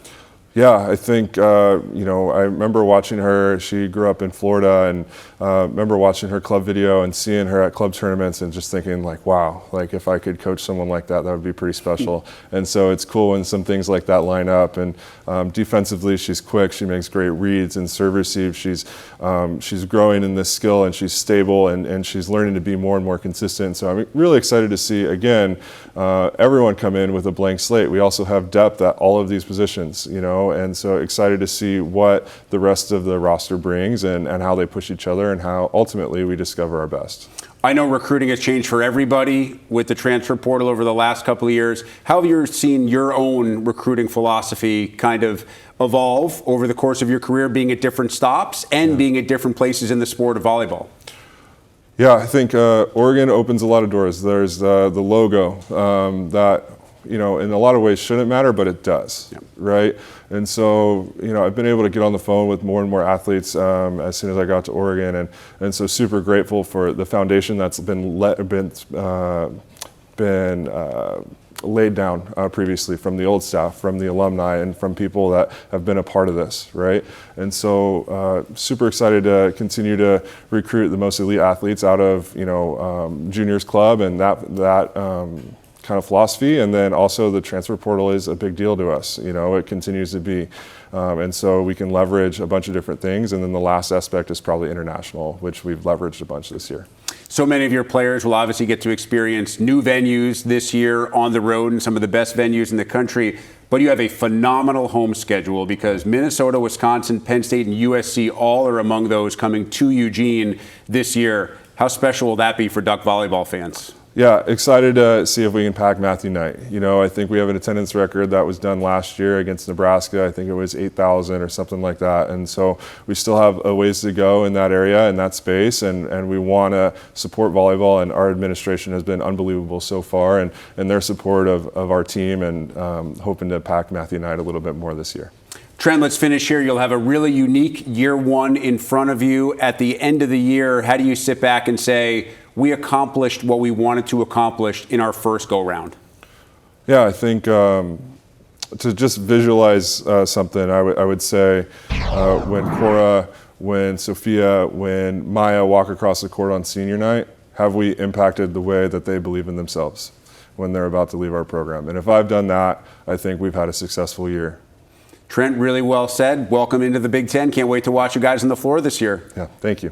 And now we get to meet our final two student athletes of our Volleyball Media Days extravaganza. Elena? Thanks so much, Rick. Super excited to be joined by Orion Dror and Sophia Myers. Welcome to your final station of Big Ten Media Days, saving the best one for last. Yes. How has the day been so far? Do you have a favorite? It's been a lot of fun. Favorites. I don't think I have a favorite. It's just been fun getting to know everybody and just having conversations and everyone's talking. been so sweet here. It's been easy. You're both new to the Oregon volleyball program. What made you both individually decide to come join this program? Yeah, for me, I feel like I was looking for a program that really saw me as a person and a player as well. I definitely want to reach my potential here, but I think on my visit with Trent and our coaching staff, I felt already at home. And that was really important for me because I know that tied with obviously the volleyball aspect is going to help me grow a lot. For me, it was different. Playing under Trent before at LMU, hearing the news that he was going to Oregon, my only thought was that I want to play for him another year. And so I went into his office that same day and just said, I want to go with you. I want to play for you. I want to help you build up this program. And so, yeah, I'm really excited for it. So what makes Trent so great that you want to follow him to Oregon? When I talk about Trent, I think about him as more than a coach. He is a phenomenal human being and has just changed me in the best ways on the court and off the court. I think, as he was talking about, just installing belief, he did that for me last year. And as a senior, being able to grow even more as a player is just an extremely cool opportunity. And so to be able to do that again for a 6th year, being able to grow even more as a human, it was just an opportunity that I could not pass up. With 15 new players, you get to build a new culture together. What do you want to start with and what do you want to build on? I want to say that it's such an exciting opportunity. I think it's so unique and it's exciting that we kind of get to set that foundation. I would say for culture, like definitely a competitive culture. We come in with high expectations to win. And so I think just kind of like setting our standards is something we've been working on this summer. Things like coming early to practice, working on the small things. But then also kind of setting a foundation with like our relationships. So like we'll go get ice cream together. We'll do community service together. I think that's the 2 most important things we've been working on. Yeah, I think it's a really rare opportunity to completely rebuild a team, and to have Maya there previously shows a lot about who she is and how much she loves Oregon. And so having her as kind of the base of our culture already makes it easy for us to all rally together and just know that we're all in this together. We have the same goals. We have a very talented team, and I think we're the underdogs right now. And so we all have a chip on our shoulder that we want to prove everybody wrong. And so I think we've already started to see that this summer and how we build relationships and connections with each other. And in just a few days, we're going to see how that translates on the court. For sure. I'm sure you both have heard many times just how difficult this Big Ten conference slate is, especially when you get into conference play season, facing these teams every single night. What excites you the most about coming to this conference and knowing that every single night is going to be a battle? Yeah, I think the opportunity that we have for something completely new is what excites me. It's just, we really have a chance to prove what we can do in just a couple of months, honestly. And I think it's really exciting that we get to do that in the most competitive conference. Yeah.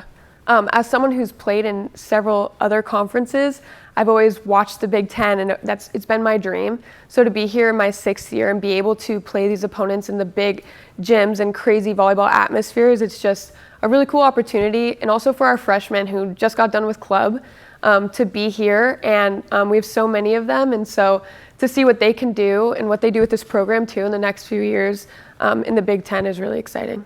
What are some of your favorite things to do in Eugene? Moving there. We've gone to the river and hikes. We get ice cream all the time. Yeah.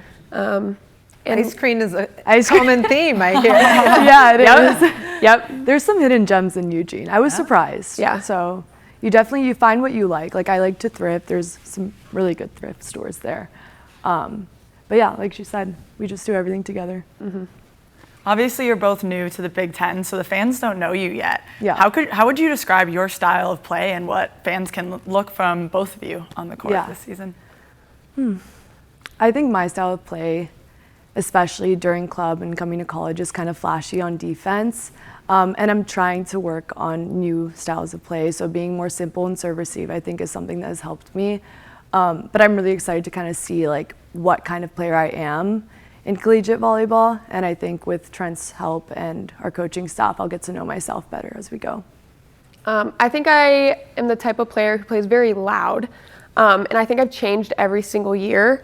But from last year when Trent implemented just the belief system and being okay with failure, it's completely changed how I interact with myself and my teammates on the court. And so I'm a big cheer. I cheer very big and loud and bring everyone together. I think that's just something that I've embraced in my college career. Yeah. So. Orion, Trent saw you as a junior player and liked your game. So is it a full circle moment? Were you aware of him when you were a junior? No, okay. I wasn't at all. Full circle moment. I don't for think him, I then. was. Yeah, for sure. Sophia, one of your previous teammates from LMU now came to Oregon with you. What is it like having that experience of transferring, but also a little bit of familiarity with a teammate? Obviously, you followed your coach, but having someone you've already played with. It's great. Marley and I have just been able to help the rest of the team really with what we've learned from Trent and kind of help prep everyone with what to expect when he's in the gym. And it's just been really fun having someone I'm a familiar face, and we share a locker right next to each other. So it's fun, and we reminisce on memories all the time. So. Yeah. Looking at the schedule, are you guys looking forward to any particular road trips or matchups? I know this is, for both of you, the first year in the conference. Yeah, well, I'm excited to play Nebraska. I'm really excited to be in that atmosphere, but I'm also really excited to travel to California. It's right down the road, so it's nice. I'm excited for the UW to Nebraska trip. I'm from Seattle, so all my family's in Washington, and I'm really excited to play in that gym in front of all my family and all my friends. And then obviously Nebraska being the just biggest volleyball environment, I'm really excited to be able to experience it. I guess overall with your group so far, with it being such a brand new group, what can Oregon volleyball fans expect to see out of you guys on the court? I think they should expect competitiveness. I think we're not here to just kind of see what's going to happen. I think we have expectations to do well this year. So I think just look out for that. Look out for us competing to get a spot. I think the word that I would use is grit. We have girls from all over the place. We have Luana, Maria, Senya, and Eva who came from all over the place. We have Val, who is already in the Big Ten, and then a bunch of freshmen and transfers. And we're a type of team that's not going to back down, and we're going to keep pushing every single point. And it's already been shown in practices. So, yeah. Because players have come from all over the place, how do you lead? Who steps up and leads? I think we all have, honestly. We've really embraced them. And having them so excited to be there really helps. It's been hard to get them here. And so now that they're finally here, we're still waiting on Luana and Maria. But once we finally get them here, it's like opening them with open arms. And just everyone's been very welcoming. We all hang out every day. It's just been a really fun place to be. I feel like a lot of people also lead by example. Like, for example, Val, she's always staying or going in for extra reps. She'll send a text, or I'll send a text, and I feel like everyone just wants to get better. That's the most exciting thing that I've realized is barely do I get rejected when I ask if someone wants to go in the gym. And I just think it's so nice to share kind of I want to be the best. And a lot of people on the team are like that. Well, this has been a lot of fun. Thank you both so much for your time, and best of luck this season. Thank you, guys. Thank you guys a lot. Thank you.